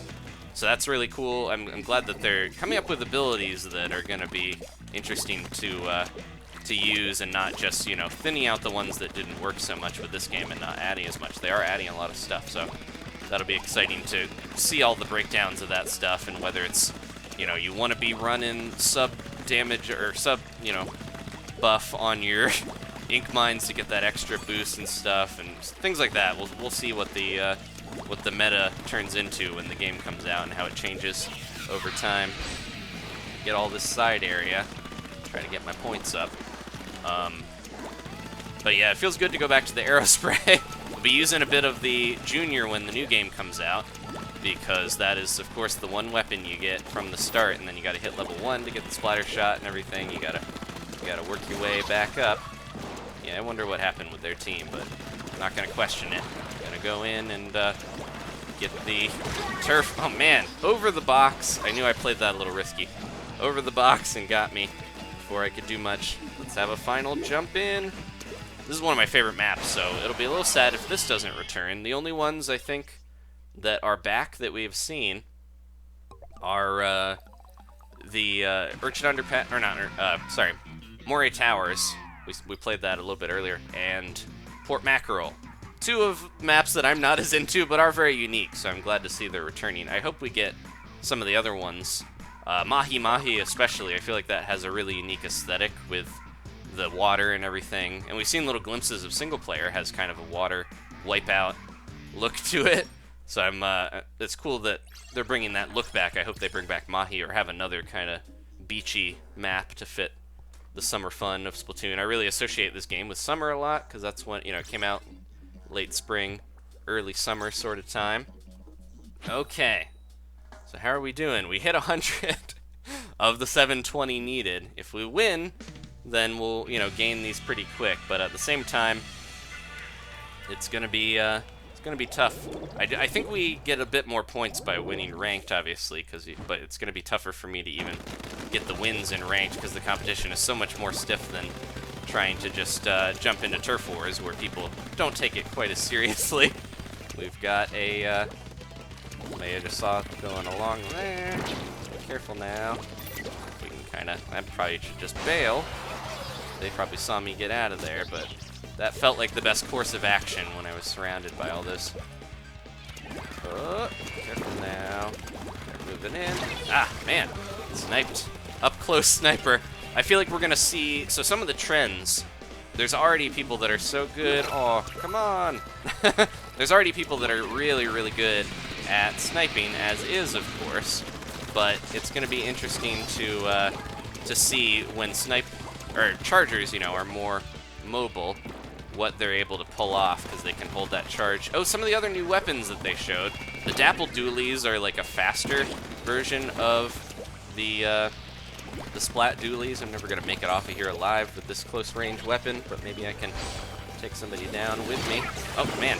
Well, got sniped by Froyo over there. Talk about summer treats. We're down a player, but we had a lot of matches where they were, so got to take it and keep trying best we can. Man, this combat sniper here is just giving me so much trouble. Kind of just waiting for their opportune moment, and now they're gonna know exactly when I'm moving in, so that's not gonna be good for me. Nope. Can't even get a one-on-one with him though. So that's my big thing that I think in 2 I need to get at least a few long-range weapons, not necessarily a charger. It doesn't have to be, but more long-range weapons in my arsenal, because this happens when I only play short-range weapons. I get completely locked out by a charger that can really aim well, and then even if I'm trying to aim at them and spend time trying to fight them, no one's gonna wait and give me the time to fight one-on-one. That's not how the game works, obviously. So yeah, I definitely need to be able to counter chargers a little better in the new game, because that guy, that guy's just sitting on there waiting for the opportune time to snipe, and they're constantly tracking. They're just doing all this stuff make my life miserable here, so I can't even get in at all. Nope. Jeez. That's it. We're down a player, so unless they woke up and did something, but I don't think we're going to be able to do much here. Let's get out and just squid over. Maybe I'll get a little bit of turf back here while they're trying to get to me. I'm going to jump back and throw this off, and if that sniper is there, he's gonna have fun with one final blast. Alright, well, lost a member. What can you do? Gotta keep the fight going. But yeah, the chargers being more mobile, that's one of the things I'm gonna predict, obviously. In Splatoon 2, we're gonna see chargers getting up in your face a lot more than even in this game. And that is going to be so difficult to deal with. So I'm gonna have to, either pick up a longer range weapon or try to really get good with dualies and things that can actually get out of the way of those shots. But the dualie is definitely not going to be the answer to everything, even though they can roll out of the way. The Dapper dualies that they showed roll shorter but faster and seem to fire a bit faster as well. So they're kind of a little bit of a trade-off. Let's see here. So Turf Wars. I have not played a roller in a little bit. Let's do one match as a charger. And I think I'm going to go with the combat charger style here of the fresh squiffer. Let's try this out. The bellow will be fantastic to combat chargers, says Koboltech. Yeah, that is going to be interesting to see, having a weapon that can actually put up a shield and take a certain amount of damage. I bet a full charge would probably ink that umbrella to where you can't. It'll probably, break whatever defense it has, where you could block one and that's probably it. So we'll have to see. That can charge in as well, not like a charger charge, but the umbrella, you can use it as kind of a rushing tool, which is interesting. So that'll be a good way, especially for someone like me that plays defensive. I wonder if that weapon's gonna work well. And then others, yeah, so they did show a couple other weapons. There's the Flipsa roller, I think is what it's called. It's like a weird compact roller that actually, I'm not gonna be able to get any turf here. Everybody's so much faster at inking. The Flipsa roller is this weird compact roller that you can use to get in. It almost looks like a new carbon roller, which I think the carbon roller will still be there, but it has I think a shorter range horizontal flick, but it has a longer vertical flick. The new vertical flick is going to be really interesting to see. That's going to be nice to have rollers have a little bit more range and be able to do more with that. Gotta try not to be as finicky with my charges. And just line them up. Don't feel like I have to hit them immediately. Hopefully that roller is not gonna come back and land on me, because I feel like that's gonna happen. Where did he go? Is he still up there? Oh, they left a, ooh, there he is. They left a beacon over here, so they're probably playing the crack on. Get rid of that. Ooh, look out! Jeez. Man. Seemed like the suction bomb had a very long charge on it there. It didn't. This is the one that doesn't have the ramp. I almost forgot. The suction bomb sat there for a while before it exploded, but it's probably the normal time. That would be interesting too, as an ability like bomb fuse up or something, or bomb fuse down. That's so specific, but we do have stuff like I mentioned, like object shredder, which lets you hit through objects easier. So it's like, ooh, no, ah. Forget how, I guess if I fired, but trying to cancel your special, or your sub-weapon, I could just dip into the ink, actually. Stop that, because I didn't want to throw that suction bomb, but it was unavoidable. Alright, who's going over there? Let's see if we can do a little bit of a charge. There we go. Got one. Not very often for me, so pat myself on the back a little bit there. Somebody's gonna be going around the side here. Maybe. The helicopter is really freaking me out. Did they?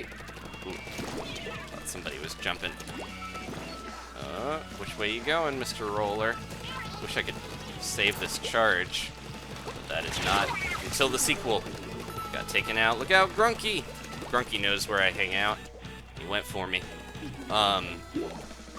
But yeah, the new weapon abilities for sure. The shooter is the only one that's really, you know, the normal shooters are mostly the same.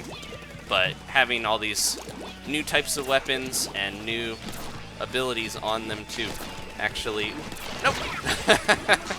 I didn't have much ink left to even get a good charge there, but I should have not be throwing my bomb as much, I think, when I'm playing that style of weapon. We held our own. I got a couple, at least one charge splat. Oh, we won. Okay, I think that ink strike in the distance was what did it towards their spawn point.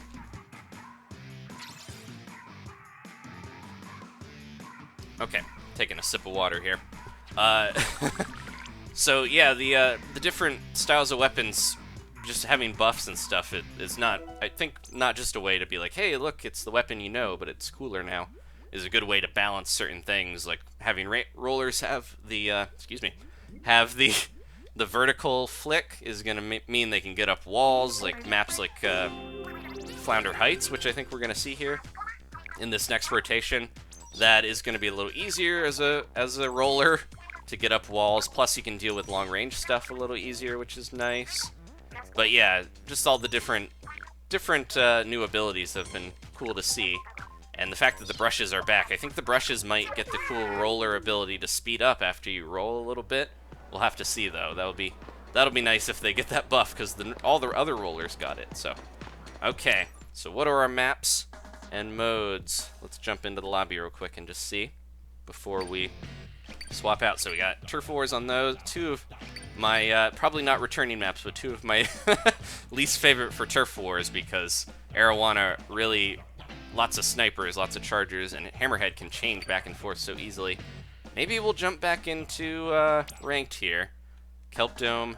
Man, Flounder Heights is one of my worst maps with the brush, so I should be careful with that. Let's do... I haven't played my... I really feel like I should be playing a slosher if I'm gonna... The normal slosher and not the sloshing machine. But I really like the sloshing machine, so I might give it a go here. And then just do the normal, yeah. That'll be good. Okay, I'm jumping in. We're gonna do a little more ranked. I might do one ranked battle, or let's, if we're gonna do it anyways, just kind of with randoms. I'm gonna try a twin squad. Let's see how it works out, because hopefully then we won't get a really unbalanced match, and we'll get one of you guys in here at least. So the Octobrush, yeah, I wanna go use that before we finish up, of course, because that is my favorite. Glad to see that's returning, especially in single player.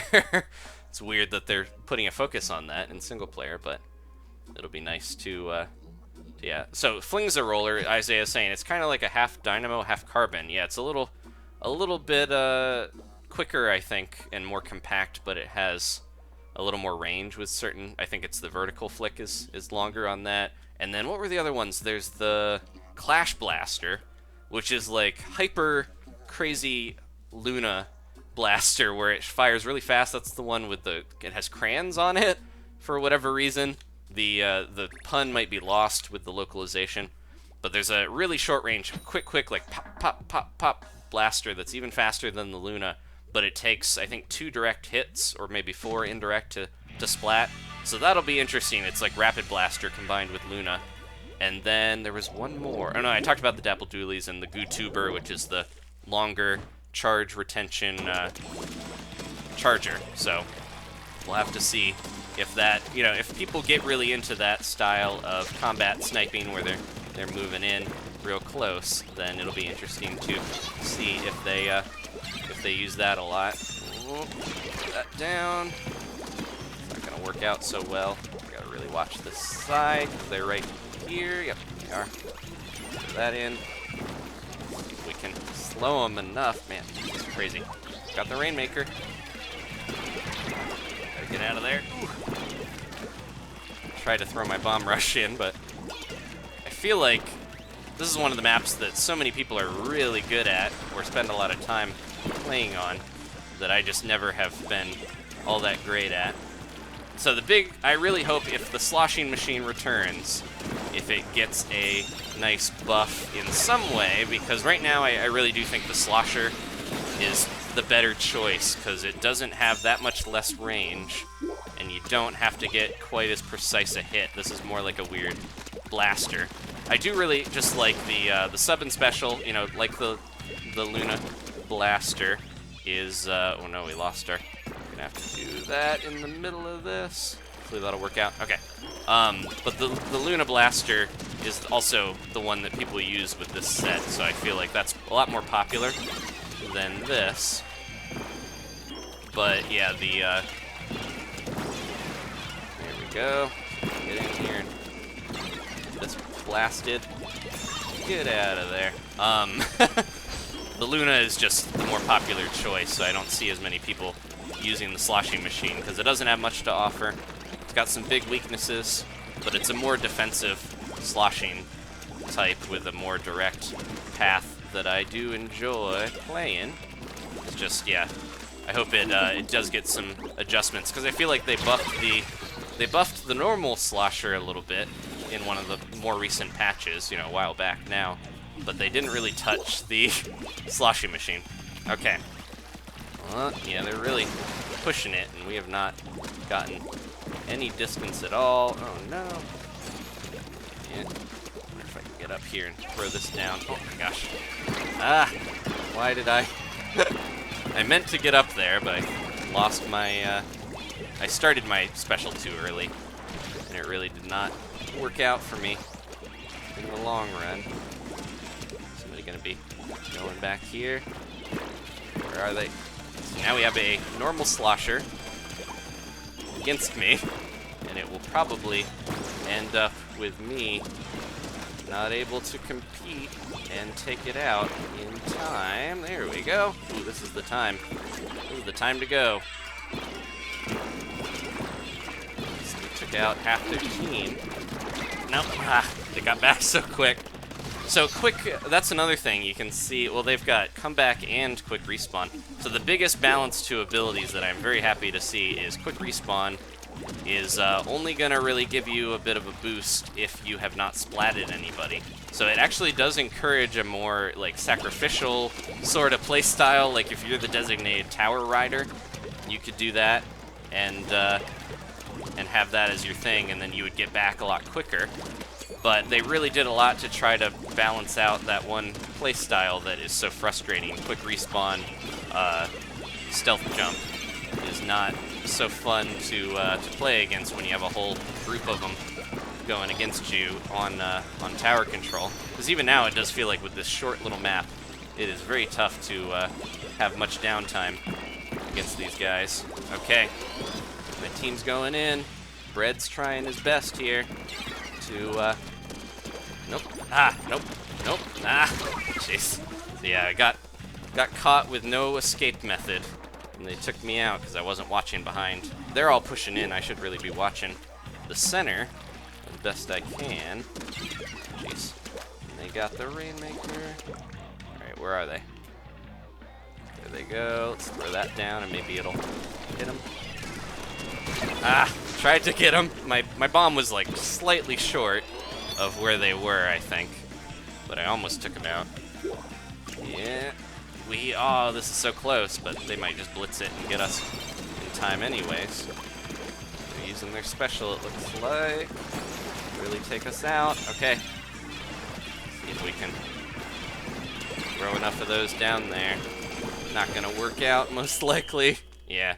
We didn't get knocked out, but we kinda fought well enough where we only lost by a few. Yeah. Close, but not enough in the end. I might try one more of these, because that did work out way better than just jumping in with a mixed squad of different ranks and then getting destroyed by an S rank. But I'm gonna try one more of these and switch to my brush and just see if we can go crazy with the brush and get a victory here. So thank you, Bread. Fought the good fight. Let's see. Yeah, what, jeez. Yeah. The brush is kind of risky on these two maps, although, yeah, I don't know. Like I said, I was going to go with the Octobrush, but it does feel like with Rainmaker, I'm probably better off with certain other weapons that are a little bit, yeah, let's try the Gal. This is a safe choice. And then we'll maybe go back to Turf Wars and stuff, get more of you guys in here, because the ranked battles can be such an uphill fight, and then might not even get many points, much experience out of it anyways. Okay, so while we're waiting, I'll go to the chat, answer questions. I know people asking about Breath of the Wild, and I typically, usually if you want to ask about stuff like that, my Twitter, @Swimmerbird941 is a good way to do that. I typically don't want to, usually like taking time in streams to be like, okay, here's the current events on these other stuff.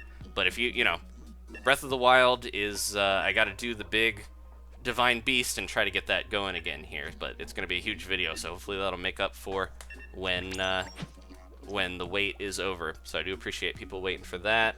ARMS, I definitely want to get back into getting into ranked mode and stuff to play against you guys, because we got an update coming up with that for balance patch additions and getting Max Brass, the one boss. He's going to be playable. But anyways, yeah. So Splatoon. Ooh, I'm the only A person. Feel like I showed up to the ball in an old garbage bag. No, everyone just looks like they're gonna be killers. Okay, so let's see. Ryan's on my side. Got a nice balance here. He's gonna show me how it is to play the Gal. This was again another weapon that when the game first came out, the Gal, especially the Deco, I think with the which way are they coming? With the Seeker. The Seekers were like seen as this crazy good sub-weapon. Should probably go a different way here and try to help out in another spot. Throw that down. Alright, who's going around this way? I'm gonna cover our flank, because I know they're on the way. Throw that. Cover my buddies. Man, got it. Ooh, jeez. Oh my gosh. When it's up and it falls down, I couldn't gauge like how far I needed to be, but it kind of fell down right on top of me. But yeah, the Gal, I remember when there were only so many weapons in the game, you would see a lot of certain ones. I think part of the difference nowadays is that we have more weapon variety, obviously, to choose from. Not seeing any of the enemy Inklings, but I'm seeing a lot of their stuff they're throwing. Jeez. Didn't use my ooh, killer whale best I could there. Whoa, nope. I think outranged by that rapid blaster is one of the that's like the Cinderella story. Speaking of the belle of the ball, the rapid blaster was seen as like the worst weapon. Everyone seemed to think it was garbage, and then now it's used so often. And the range blaster and stuff, a lot of those blasters that people just didn't give the time of day originally are now really, jeez, swum right into a Luna Blaster. The Luna Blaster is one of those I think I have this pull in most games where I see the one that is super powerful. I see the Diddy Kong, I see the top tier character, and I usually just, you know, I want to play with the weapon that I like, the one that gels with me, the one that I enjoy. So I play Duck Hunt, I use an Octo Brush, I play Bite and Bark in ARMS. There's just a lot of those situations, but then whenever I see a Luna Blaster, I know I probably have an easier time if I just switched over to one of those weapons. Like that. There it is. But then ultimately, I just can't bring myself to do it if I'm not a fan of the weapon. But the Luna Blaster with the Bomb Rush is just one of those. I should be playing that if I'm going to play the Sloshing Machine, for sure. Luna Blaster not as good as it was, I think, because they nerfed a lot of that stuff or rebalanced. But that was a weird exclamation.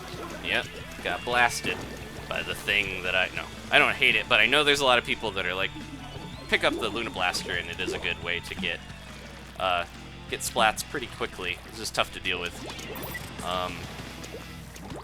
But yeah, I don't know. I wanna try to jeez. I wanna try to hit my get my points and hit my ranks with the weapon that I enjoy more, or the stuff that I like playing, rather than doing that. But again, it's gonna be a tougher fight. I feel like that's a thing that's held me back from hitting S rank or getting max experience here. Where did that charger go? That's another big thing in this game. If I'm not playing with any tracking abilities, I have a hard time finding if anyone's hiding around. There they go. Nope. I knew the bombs were behind me, so I had to push in. Let's see. I'm going to be a type of player that benefits from the new quick respawn, because a lot of the time I do die without getting any splats. So that is definitely going to be something that will work well for me. Let's see if we can kind of sneak around here. Lost the Rainmaker.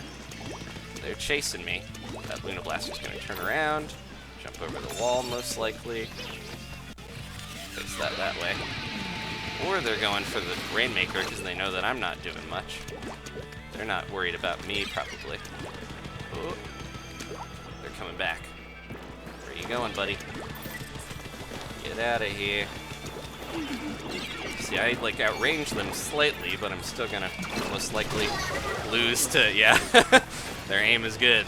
Hit me with those hits. Hit me with those hits. Anyways, yeah, I think the Luna Blaster, of course, is returning in the new game, so I'm gonna have to adapt. Gonna have to get better at playing against it.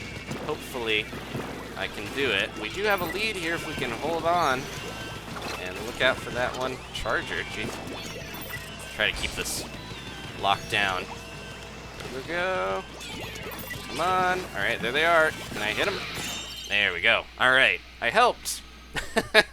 I think. All right. So let's see. Oh, so Beth, this is a good thing to address. They said server's gonna shut down soon. No, they're gonna keep the servers for Splatoon going, I think, for a while. We'll see. I would bet by this time next year, though, they might be winding down the Splatoon, the Wii U servers. They'll probably go for a bit. They tend to keep the lights on with the older systems for a while, but at the same time, they're shifting over to the new game. Let's see. Oh, one thing that we were talking about, playing with you guys, playing Salmon Run. I'm very excited for that. That is like almost like a Splatfest sort of event, but it was cool to see that it is actually, from the Direct, they showed that it's going to be pretty frequent. I think like maybe a day or two between them for the most part, maybe centralized on weekends a lot of the time. Let's go to the Tent Attack. This is still one of my go-to favorite ones. We'll do one more squad here, and we'll see if we can win one more. We got lucky with that. Well, not lucky, but yeah.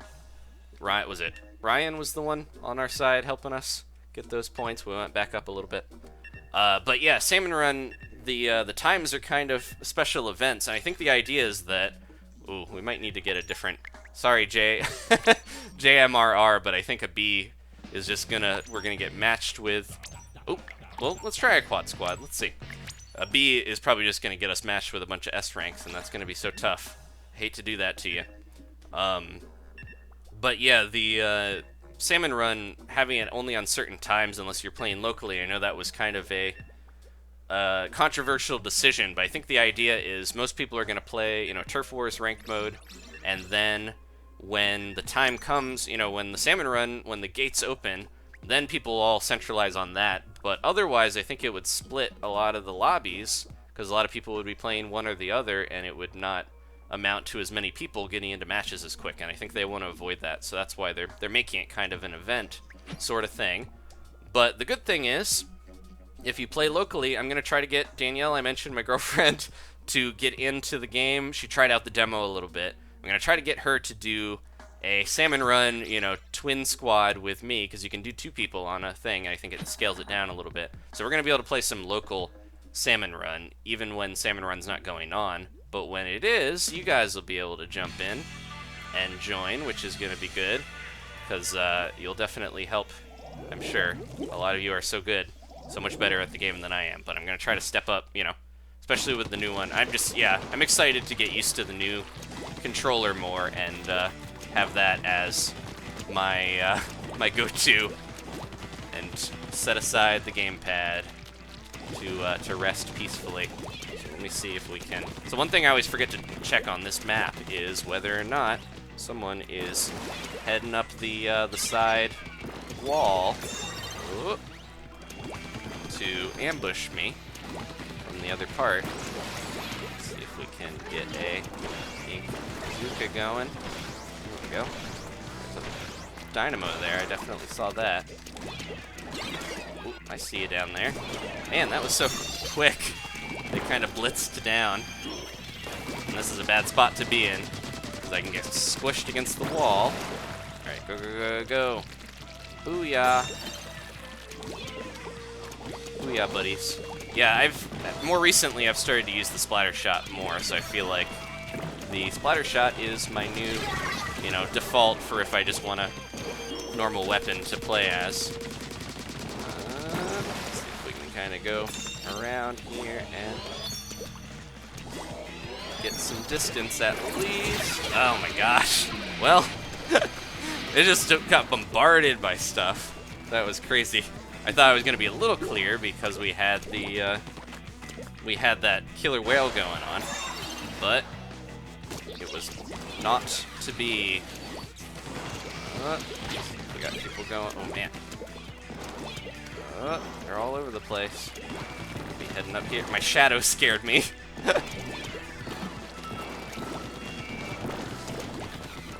That dynamo. Oh man, they weren't even there anymore. Can't believe I was aiming so much at that spot and then they were gone. There's got to be somebody behind us here now, rushing around. There's so much ink back here. They snuck around us. I do feel like I definitely do better with the... Oh, are they trying to stall and go around the side? Oh, nope. Man, got snuck up on. There's that. That was the blaster that got me before. Yeah, they're trying to go on the side, but we have a lead, so unless they really hold that out and do a burst right at the end, then we're going to have a tough time as well. We can get up here quick enough. Go, go. Try to go up this way. Oh, who's around? It's that person. And that is not going to land where I wanted it. She's trying to cover all the different spots here because they were going up around that wall and then...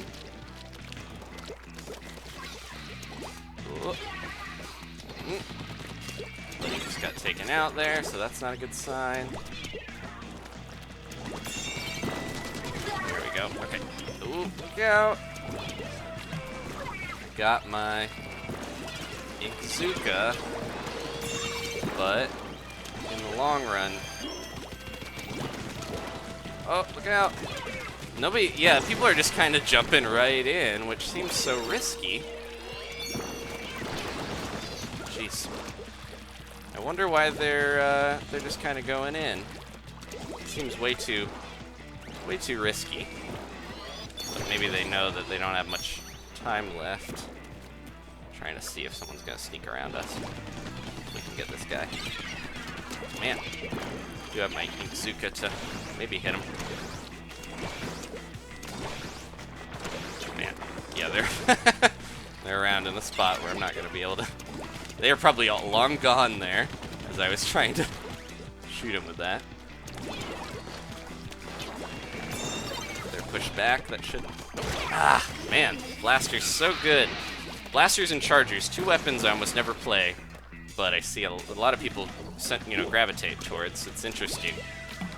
I just think, yeah, I don't know. I've played sniping weapons in other games, so I feel like if I practiced, I could get better with the Charger. But the Blaster, I don't know why it doesn't interest me as much for some reason.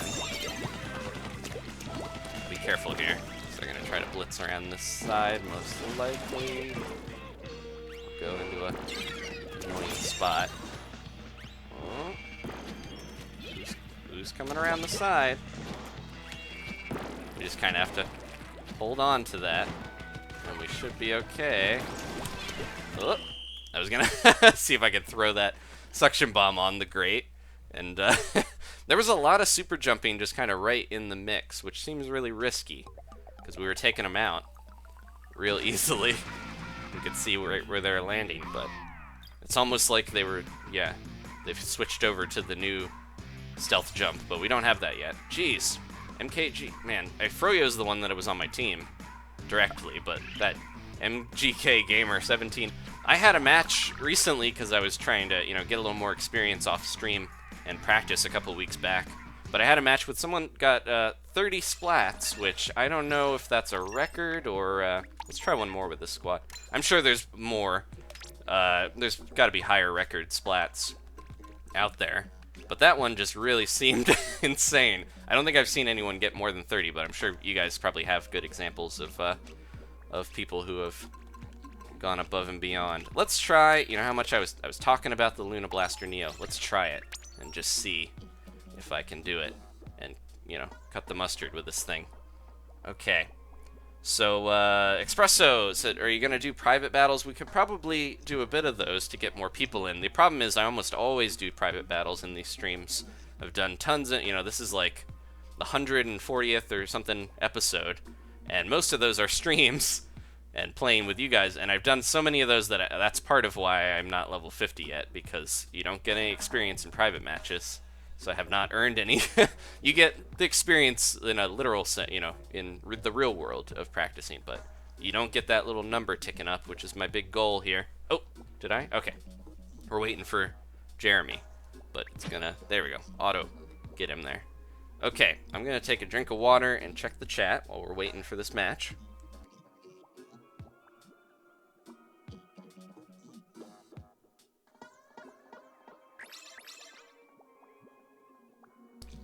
Okay, let's see. There's somebody who said that with the Japanese screen names, there are like hundreds of better Japanese YouTubers than this guy. But that's not what I'm here for.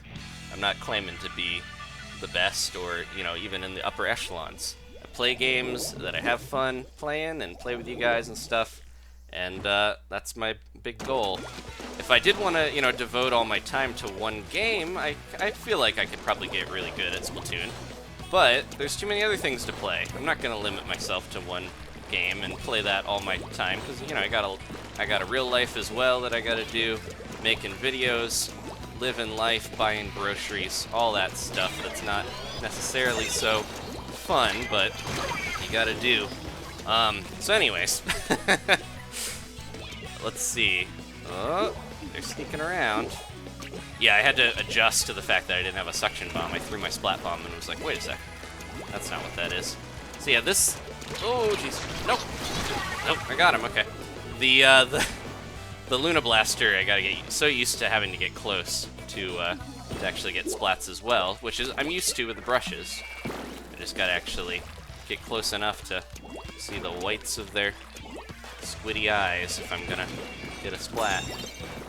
Man. Ooh, we've taken the lead. Okay, we've got it.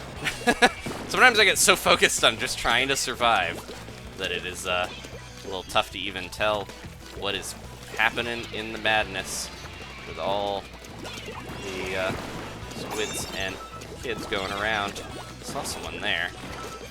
I also need to be paying more attention to the enemy weapons before the match even starts. Usually I'm looking at the chat, trying to talk to people. That's one of the things that that is going to prevent me from ever getting really good if I'm going to try to balance these things, but I'd rather have it this way than just be, you know, living, breathing ink. But yeah, trying to keep an eye on what the enemy weapons are obviously is key to making sure that I don't just go up against mysterious stuff that I have no idea what I'm dealing with, sort of thing. Oh, saw you up there. I shouldn't even be trying to ink my way up these walls, because I'm not going to be able to get up. Here we go. Okay. Let's try a one of these.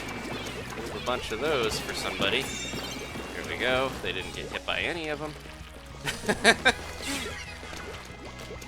Okay. Yeah, I don't know. I think if I played the blasters more, I probably wouldn't have as many, not issues, but I just feel like they're not to my natural playstyle for some reason. I don't know why. But doing okay with the Luna. I wonder how many, I should look at my Splatnet score thing to see how much turf I've inked with the Luna, because that's a real good indicator. I think I've played with every weapon at least one match, but certain ones are definitely going to be so low on the old ink scale. Trying to catch that person down there. If I can get them. Where'd they go? Oh, jeez. No, why did I? I think I thought I had I don't know why I instinctively popped the Kraken, but there was no Kraken to be found. But yeah, I kind of flipped out there and wasted my special, but I was going to lose a bunch of it anyways. Getting splatted. Okay. Our team's doing well. Oh, nope. Ah! Clipped him. Not enough to take him out. That's a more experienced Luna Blaster.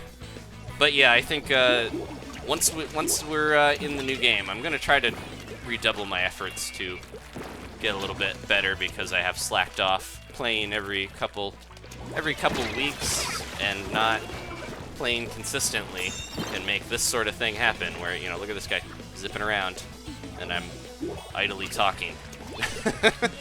I gotta focus more, and I gotta hone my splatting skills to compete. There's so many people that are so good at this game that is rough. I do feel like having that team nature, it's kind of tough to consistently feel like I can do as well. There we go. Because you never know what your team's gonna do. I think I do a little better on games like, gonna jump down and get me. No. I think I do a little better in certain games like Smash Brothers and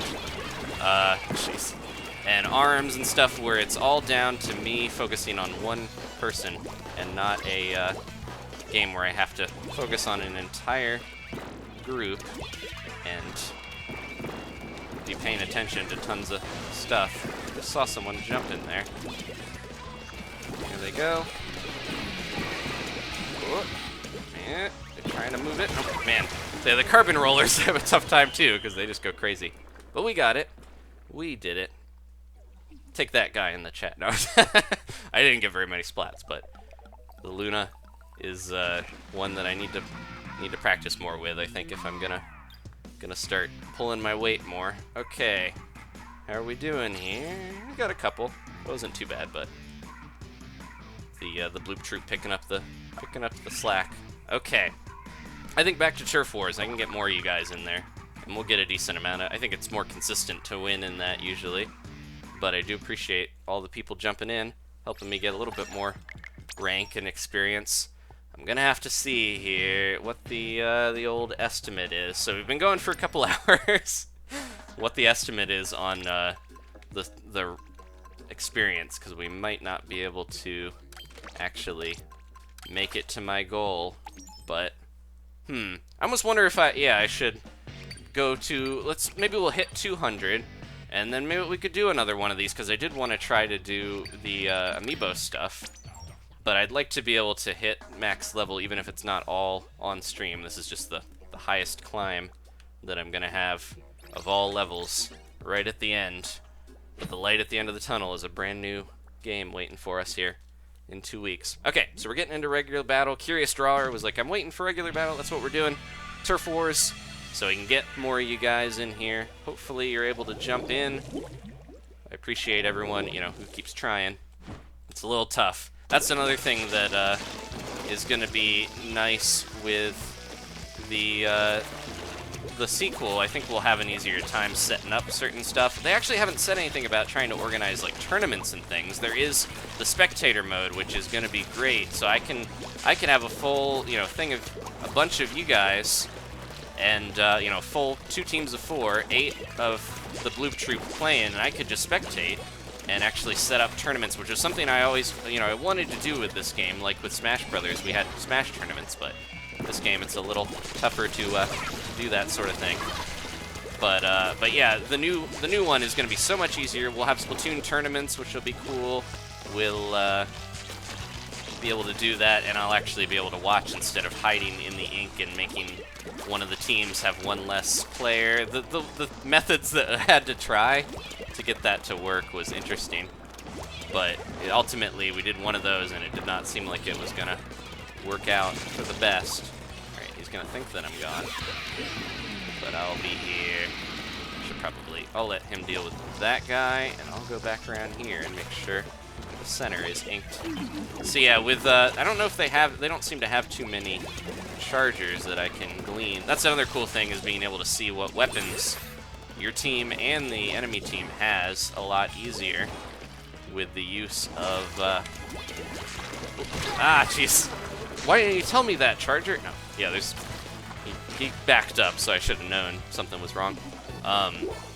But being able to see when people have specials a little easier, see when all the stuff in the interface at the top of the screen is going to be so much more detailed and easier to understand. There we go. So yeah, this is my more natural way of playing. Crazy fast, ink brush style, zooming in, using my bomb to kind of set up splats, which I wonder if the dualies will have as much of a easy time doing that, because I was trying to do that in the test fires a little bit, you know, set up a bomb, throw the dualie down. Not throw the bomb down and roll in with the dualie, is what I meant. Because you can really lead people into to bad situations. I keep thinking I'm seeing a super jump icon up there, but it's just somebody inked part of the side. Okay, how we doing here? They're not moving around there. We're holding them off. Or are they? Someone's going to sneak up on us if we're not careful. Put that down. Oh, no. Man. Wanted to throw one of those. Get him. Oh, jeez. Oh, I do have my Kraken, so get in here and do that. There we go. Eat that bomb for my friend. There we go. Oh, if I had zoomed in there and got that one guy, would have been a quad splat. Okay, that was much better time. Turf Wars, a little simpler when your objective is so focused on the thing that you're going to be doing anyways. Okay, how'd we do? Yeah, well, they lost someone. Every time I'm like, that was a good match, it was easy because, you know, or at least a good match is back and forth. That was a fun match because it was easier to get the win, but that was because they lost someone, so can't lay my hat on that. But yeah, I think we're getting about half or so. We get 5 for a win in Turf Wars, or maybe a bit more if we ink enough. But we get 8 or maybe 10, I think, at max with ranked. So I'm getting a little less, but it seems more consistent to get the win. So I don't know. What's the better method? Probably ranked and being good and winning. But we're doing okay. I want to get you guys in here, like I mentioned, too. So if I'm only playing ranked, less of you can play. So, all right. What's your opinion of Marina and Pearl? Has asked John Gold 64. I'm really excited. I was not actually expecting. It's kind of obvious thinking now, you know, with Callie and Marie busy with single player stuff, that they would add a new band. But it's really cool to see, you know, a new part of Inkopolis, Inkopolis Square, new trends in clothing and all that music and stuff. But of course, they're gonna have a new pop group representing them, and they've got a the Pearl getting a lot of hate because she does look like a little goblin. But you know, that never stopped Gizmo from being cute. No. But yeah, it was a gremlin. But it is cool to see a different style of music from them a little bit too. So they do have a kind of rap DJ duo sort of setup. If you've ever, there's a Japanese band that I like a lot, Charisma.com. I don't know if you guys have, I don't know, I think they're popular where they might not be too obscure or anything. But I was gonna be able to get over there. Get him. Get him, get him, get him. Ah, my gosh. So yeah, that duo of having a DJ and a rapper is cool to see as a kind of and not an antithesis, but a different style to the J-pop sounds of an Enko with Marie. That kind of different style to them is nice to see as a new musical trend. If I can jump in and get him in time. There we go. Ah, tried to pop my Kraken. You might have heard the click, but it was a little too late for Fumika. So anyways, yeah, I'm really happy with the new characters. Marina is just, you know, everyone is really into the new pop sensation that is also in Octoline. So we're gonna have to see if there's some secret work exchange program going on. I got a lot of theories about what might be going on. Some people were saying, is Marina a secret operative or something for DJ Octavio? That would be kind of sad, because I think she seems like a nice character. She's more shy, whereas I saw you there. She's more shy, whereas Pearl is more direct and in your face sort of thing. They have a nice dynamic, but that would be sad if I would be fine if Pearl was like a weird secret operative, because she's kind of a tiny little squid that is seemingly real innocent and cute, but if she was secretly evil. I don't know if they would do any huge twists like that, because we gotta have newscasters. We can't not have the people telling us what stages there are and everything. Or, it seems like it would disrupt the flow of the game to have Callie and Marie return after the end of the... they're just charging forward and I fell for it. If Callie and Marie returned after single player or something, then I don't... That seems like it would be a little strange, but like they'll probably return and hopefully be happy. We'll have to see ultimately, but the whole thing with taking the jobs of the new characters would be sad.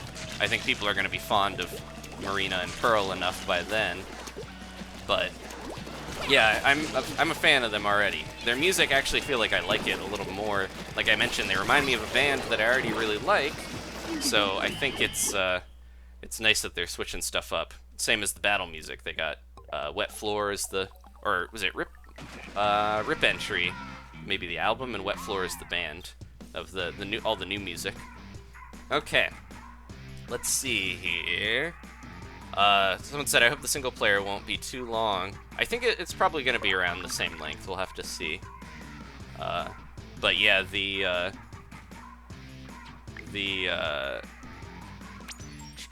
I can't remember what I was going to say. But yeah, it'll be interesting to see, because they mentioned, not in the first game, you get weapons for multiplayer from it, but I think they mentioned that things you do in multiplayer will help you in single player as well, which is interesting. So, all right, let's see.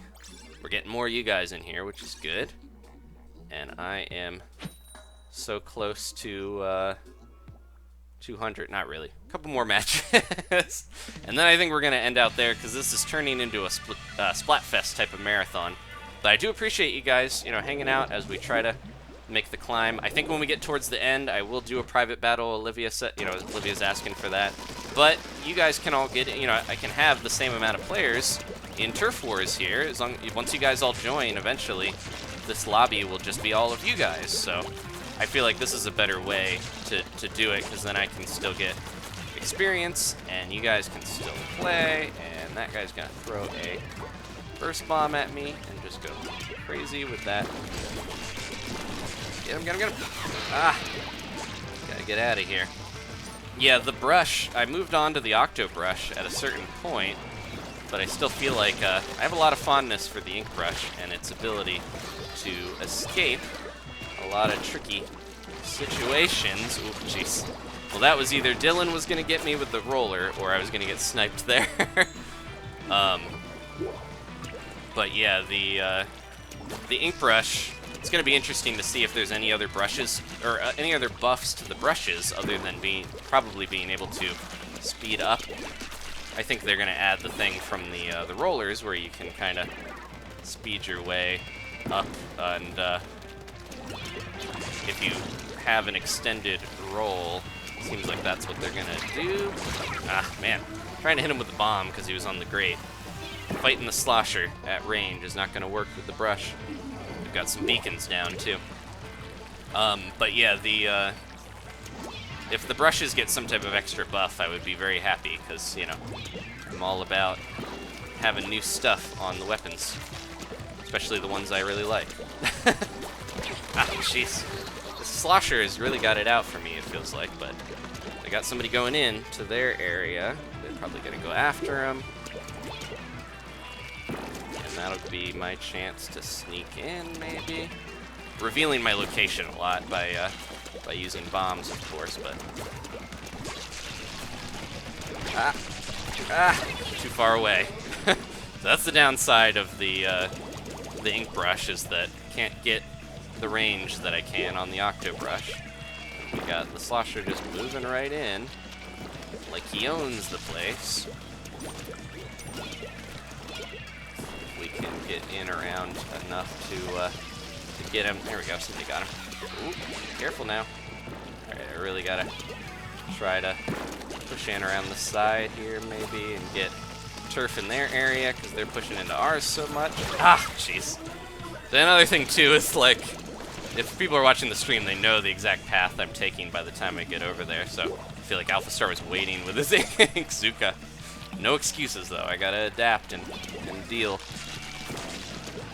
with any disadvantage I might have. Get him. Ah! Well, at least I got GHD, but I got ganged up on. They had so many beacons down, I think they were getting back as fast as we could take them out, and we weren't pushing. In the battle of pink lemonade versus normal lemonade, the original wins. Okay, and I think I'll do one more with this brush, and then we'll try to get a fresh lobby of you guys. Jeez, Alpha Star. Just picking people off, racking up the splats. So yeah, on the loss, I think you get around the same with ranked, unless you get KO'd, then you get nothing, so it is like a gamble if you want experience and gold. Okay. So yeah, one of the things that is not as obvious that I'm gonna have to practice with the new game is spectator mode and being able to switch to where the action is, switch between you guys, you know. That'll be nice to be able to play a different style of game, like overhead and stuff, and commentate directly, because, as I've said before, trying to commentate and trying to play, scratching your head and rubbing your belly, it's doing two separate things, so I play much better when I'm not talking. And I feel like I will talk much, you know, commentate much better, talk much good. I'll be able to talk, but you know, and more cohesively and do better commentary for you guys when I can set up a tournament and you guys are the ones playing, and I'm focused on, you know, overseeing the action. So I'm kind of excited for that as well, even though that's not as much of you know, playing the game normally. It's still a style of playing that will be fun to have as an option. Who's coming around this way? As I just saw. Oh, I saw you there. They know that I'm right here. Had some decent luck last time on this, but I don't know if it's gonna quite work out. Let's do a big old jump in and crack in. They had an Inkzuka in it? Oh no, the bubbler was somebody else, obviously. Jump up and get him. Nope, jeez. They escaped. They're taking so much damage. That's why they're using that. Man, they got out of that too. That's why they're using the old Takaroka mesh. Using that defense up. It's weird to see more of a defense up meta. Oh, jeez. They knew I was there. Because we saw before, yeah, other people using a little bit of defense up. It gives them that bit of a boost. I wonder if people are trying to wean off of the damage up because they know that it's not going to be in the sequel. But defense up, at least for sub-weapons, will return, as I mentioned before. Somebody waiting for me. You gonna jump down here, or you gonna just kind of play the old keep away game? Nope. Bounced that badly. I'm a little worried about the side. This is one of those maps where if people are playing well enough, they will just completely flank around you and get you from long range. Oh my gosh. In there. Okay, I'll let them deal with that, 'cause if no one's watching this center area, we're just going to be in a lot of trouble. Did he get all the way over? No, that was just his bomb. He tricked me. I thought he was going to swim out there. And then who won this fight? We did. Okay. Jump into me. I'm not very far. Just go. Where are they? Man, gotta crack it to get out of here. They were above me, making my life rough. Man, they're just hanging out all over that side area. There we go. All right, got them before they could bubble. We gotta make sure we get them out of here.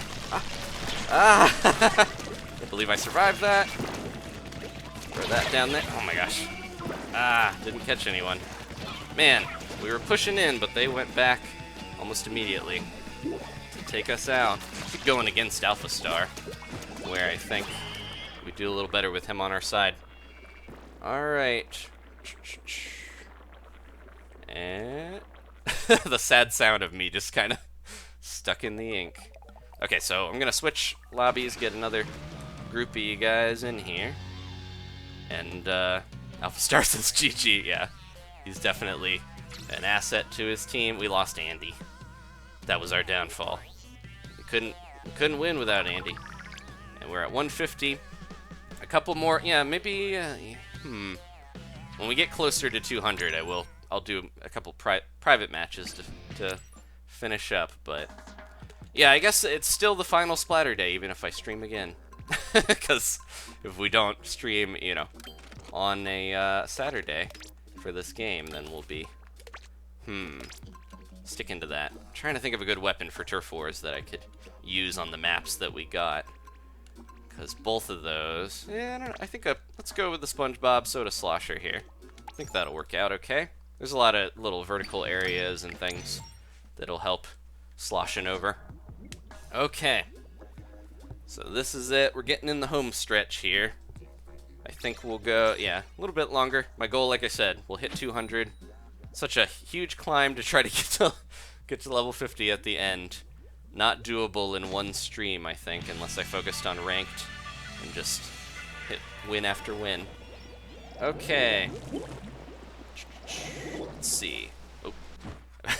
I was busy checking the chat and not gearing up for the battle. I feel like there's like such a small window where I can read comments, so I do apologize. But again, if you do have stuff, you know, you want to communicate more, I read the comments that are on videos normally. And, you know, the chat I try to read as best I can, but it can be tough to keep up with. And then the other thing you can do, if you have Twitter, if you tweet at me, it's at Swinbird941. That is a better way to talk with me one-on-one. So, and I'll try to get to your questions and queries and whatnot there. That was risky.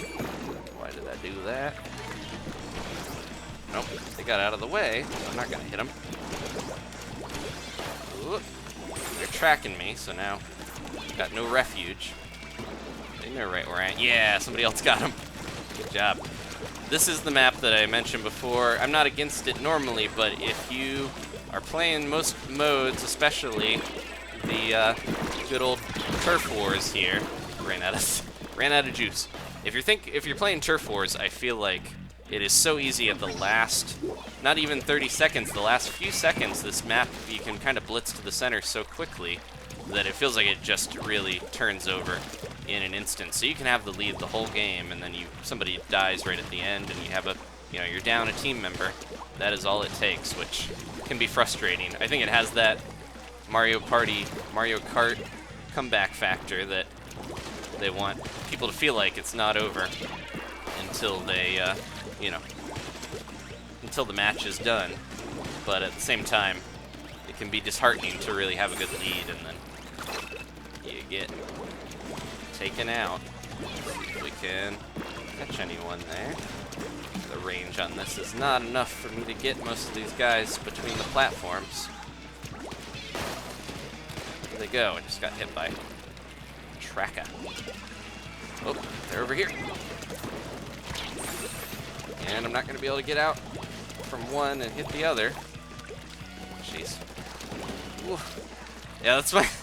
It happens, obviously, to everybody, but trying to focus on one person, I really have to be aware of everything that's going on and trying to not get killed by someone else when you're focused on one person. I think it's just very easy for me to get ganged up on because I'm not sticking with my teammates as much as I should be. I feel like I kind of I pay attention to what they're doing, but I should be staying with them more. There's strength in numbers, of course. Where are those charges coming from? Good job. Ooh, good job. We can get in here and get enough in the center. Like I was saying, enough ink over here is going to be the difference between a win and a loss. And I don't think we quite took the middle well enough to get this, but we'll see. Oh, okay, see, there we go. It felt like we were losing. They were pushing us back. We struggled, but Turf Wars, anything can happen in the last few seconds. And I got enough turf to get the win there. I'll stick with the Soda Slosher a little longer. Try to get more of you guys in here. Okay. Let's see.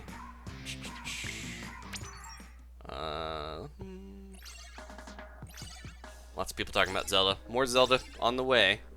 Got to get in those Divine Beasts so we can...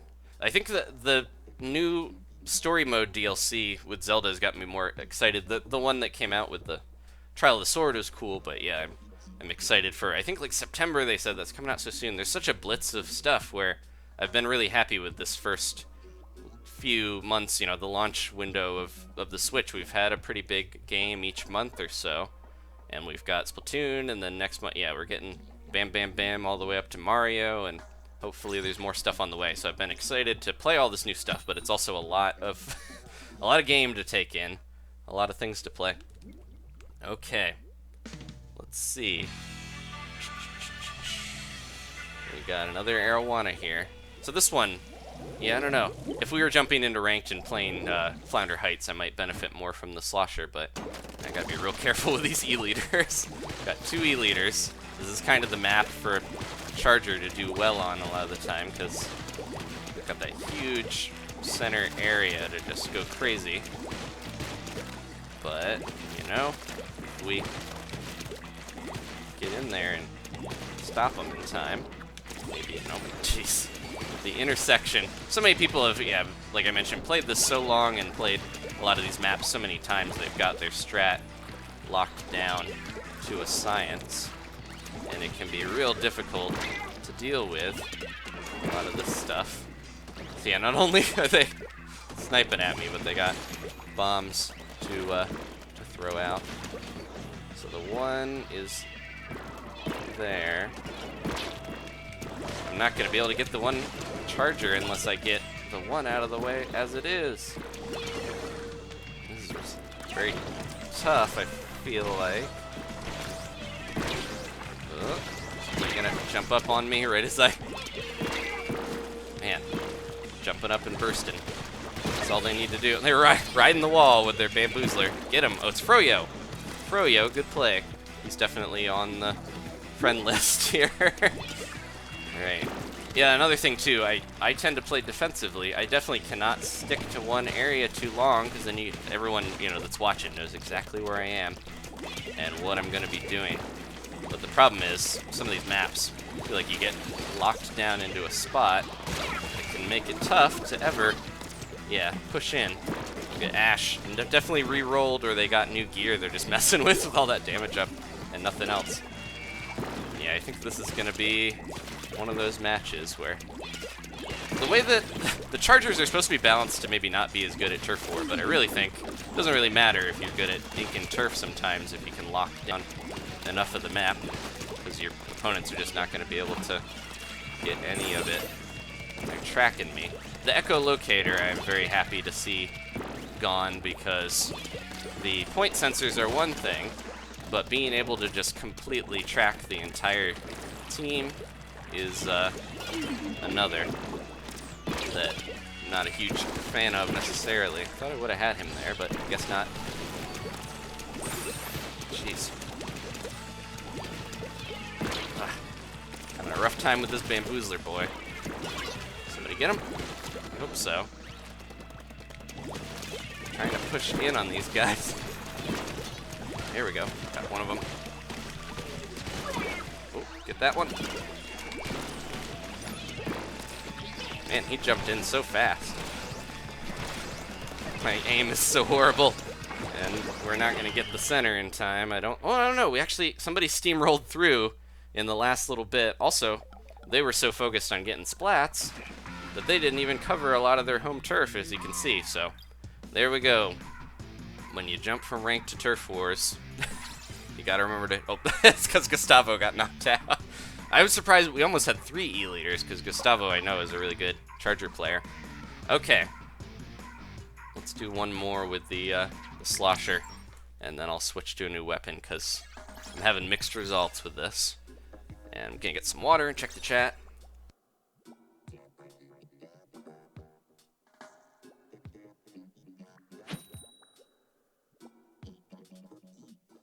Okay, so people talking about echolocator. The point sensor is returned, but it's nice to see there's alternatives in Splatoon 2 where there's the thermal ink ability I told you, where if you shoot someone, it'll track them. You can see them, you know, through walls as a little silhouette rather than a thing pointing to them, I believe. And then the other, that's why it's thermal. But that works like the Stingray, which is the new special that is kind of one part echolocator, one part killer whale. So that is going to be interesting to see, you know, being able, they buffed that significantly from the test fire, and you can now, you know, wall hacks basically and see people as silhouettes, and you can stop firing it if you don't want to always be firing the, there we go. Oh jeez, should have moved over more, but a little too late. But yeah, you don't always have to be firing the Stingray once you activate that special. You can kind of take a little break to move around a bit and re-maneuver. So those were the big weaknesses. But now we're going to be able to fire through stuff to hit people. So as much as I'm happy about the new specials and the balancing they've done with that, I'm a little worried about some of the ones, like we're going to see so many people that are really good with Charger weapons especially, being able to expertly use the Stingray. Seems to be the writing on the wall with that. Here we go. Oh, nope. Ah, and I'm very happy to see that gone. We talked about that earlier, but the ink armor, the fact that the ink armor is only going to take 1 kill hit for you, I think it'll work until you take enough damage that you would die from it, and then you lose it, or it runs out of time. But yeah, as a bubbler alternative, I think that should make hopefully the people who like the bubbler happy. But also, if you like the bubbler or the Kraken, hopefully you can understand the issues with being able to instantly make yourself completely invincible. Oh no, my buddy! There we go. Couldn't save him, and I got snuck up on too. I didn't save him, but I did avenge him, and then I got taken out. Yeah, this is gonna be hopefully close. I'll throw that in the corner a little more. Sure, we got somebody moving around the sides here. Get him. He probably jumped off there. Yeah, he didn't manage to get splatted by that, despite being on a very small platform with it. Jeez, Dylan diving off. Daredevil Dylan, just flooping around. Look at him go. Camera can't even keep up with him. Okay. There goes the ink strike, and we got... Ah, jeez. And then there we go. I should have taken him out, but the Kraken My favorite special is the cheapest thing. No, I think the bubbler is a little bit more. Yeah, we've gone into that on enough streams, and no longer do we have to talk about it. We can finally end that discussion by never having to use them again in the sequel. Okay. Let's see here. Yeah, that was very lopsided. I wonder if we lost someone or just the way the ball bounces. Yep. Gustavo, man, he's having a tough time connecting, but he's trying. Let's see here. What should I switch to? No subliminal message in there. I keep feeling like I can never say the word switch. Oh my gosh, I did it again. I feel like I can never say the word switch anymore. It's gonna just, yeah. People think I'm a it's like you can't say link when you're playing Zelda, like you mean a website link, because people will think you're talking about our little elvish boy. Okay. So, I think I'm going maybe Octobrush here, because we played a little bit of it before. I didn't play the Nouveau yet. Let's switch over to the Nouveau and try that out. And then get into a little... yeah, I don't know.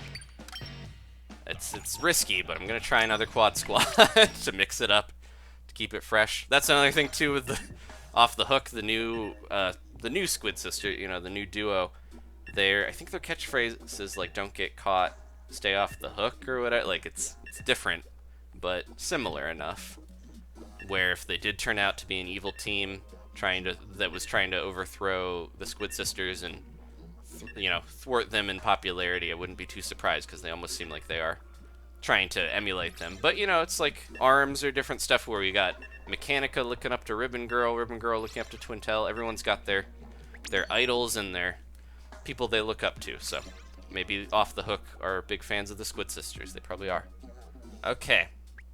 Just use the word switch when you would normally use it. Well, that's what I usually do, but it still sounds weird. Okay. We are gonna see if we can do a mixed A and S squad here and hopefully not run into trouble. We got Grunky, I know he's good. Sully, Spinel. I think this is a good band of Inklings here. Don't get cooked, stay off the hook. There we go. Thank you, Joker, Muhammad, Uncle 3, everyone's saying, yeah. Don't get cooked. Don't get caught. It would imply there's like some type of giant human out there still fishing for them, so. But yeah, don't get cooked. Hopefully there's no weird cannibalism in the Splatoon. Well, actually, didn't they? They do actually eat the, like, octopus stuff. It's a different species, but that's kind of a little extreme. I forgot about all the sunken scroll stuff. That's going to be one of my favorite parts, too, with the new single player, is seeing all the new sunken scrolls and get all that new lore. That is, like, one of my favorite things about this game. Because when this originally came out, it was kind of like, okay, this little thing with cute little squid people and nautical life and stuff, it just seemed like it was a little simpler on the surface. And then we got into it, and we realized that things were not as simple as they seemed. Man, getting a little bit of a laggy bit here. Hopefully we're not gonna get snuck up on. Get him, there we go. Oh, where's that? Where is that? Okay, we're fine. Sort of. Not really, though. They're gonna jump down on me, most likely. If we can put one of those in. Oh, they took it. Ah! Doing a quick, doing my quick, kind of turn with the, yeah. Again, my weakness from not playing many of the shooter weapons is, or especially the charger, is not being able to do a quick turn hit with the Inkzuka. Oh my gosh, thought I had them, but they backed up. Definitely, if the brushes get a buff, I'll be very happy, like I said before. Okay, gotta go, go, go. Do not let them get in here. It feels like someone already was in, unless that was just a bomb or something. Try to watch our flank. Cover the side. There we go. Alright. Somebody get that going. I almost never take it, but I always feel like I don't know the route well enough to do all that well from taking it. But, just thought they were over there, so I was trying to lay down a suppressive fire. Didn't quite work out the way I thought it would. They're all jumping to me. Slow them down a little bit. Slow them down with my burst bombs, or my splat bombs. Okay. We got this, we got this. Gotta break that thing quick. Oh, thank you. Thank you.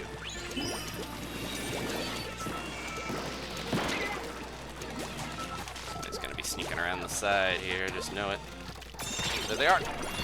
Ah, man. I lose my Ink Saver sub when I switch to my damage up for the brushes, so I throw my bomb and think I have a little more ink than I do to get the splat, but I do have an over-reliance on sub-weapons, so when the new one comes out, the auto bomb, I gotta make sure I'm not using that cute little robo bomb too often.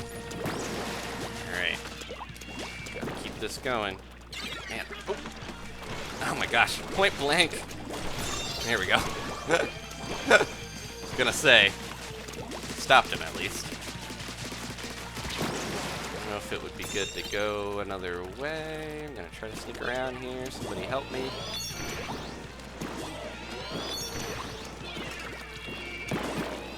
Go, go, go. Ah, their charger was in position. They were waiting. They didn't reveal themselves, of course. Yeah, with the Rainmaker, I'm always like, do you want to try to just push as fast as you can? You kind of want to stay with your team, but if you dilly-dally too long, it's not going to do much for you. You're not going to get those points so much. So it's conflicting, where I feel like I should rush in. At the same time, I feel like I should be staying with my teammates. Conflicting motivations there. Hello. You gonna move in here? Oh, they blew my cover. Ah! Jumped out right at the wrong time, but I think I helped smack one of them down. That was just very unfortunate, because the Rainmaker was there before I knew it. I was trying to sneak up on that guy and then move in after, but... Okay, who's grabbing it? Ah, jeez. Thought we had a little more time before they respawned. That was so quick. He does have the quick respawn. Alright. Oh, there comes the Ink Strike. Oh man, threw that too quick there. Jeez. Oh my gosh. Shield. Shield wiped out almost everybody, it feels like. Oh, gotta hurry. Go. Oh man, did they get it? Man, yeah.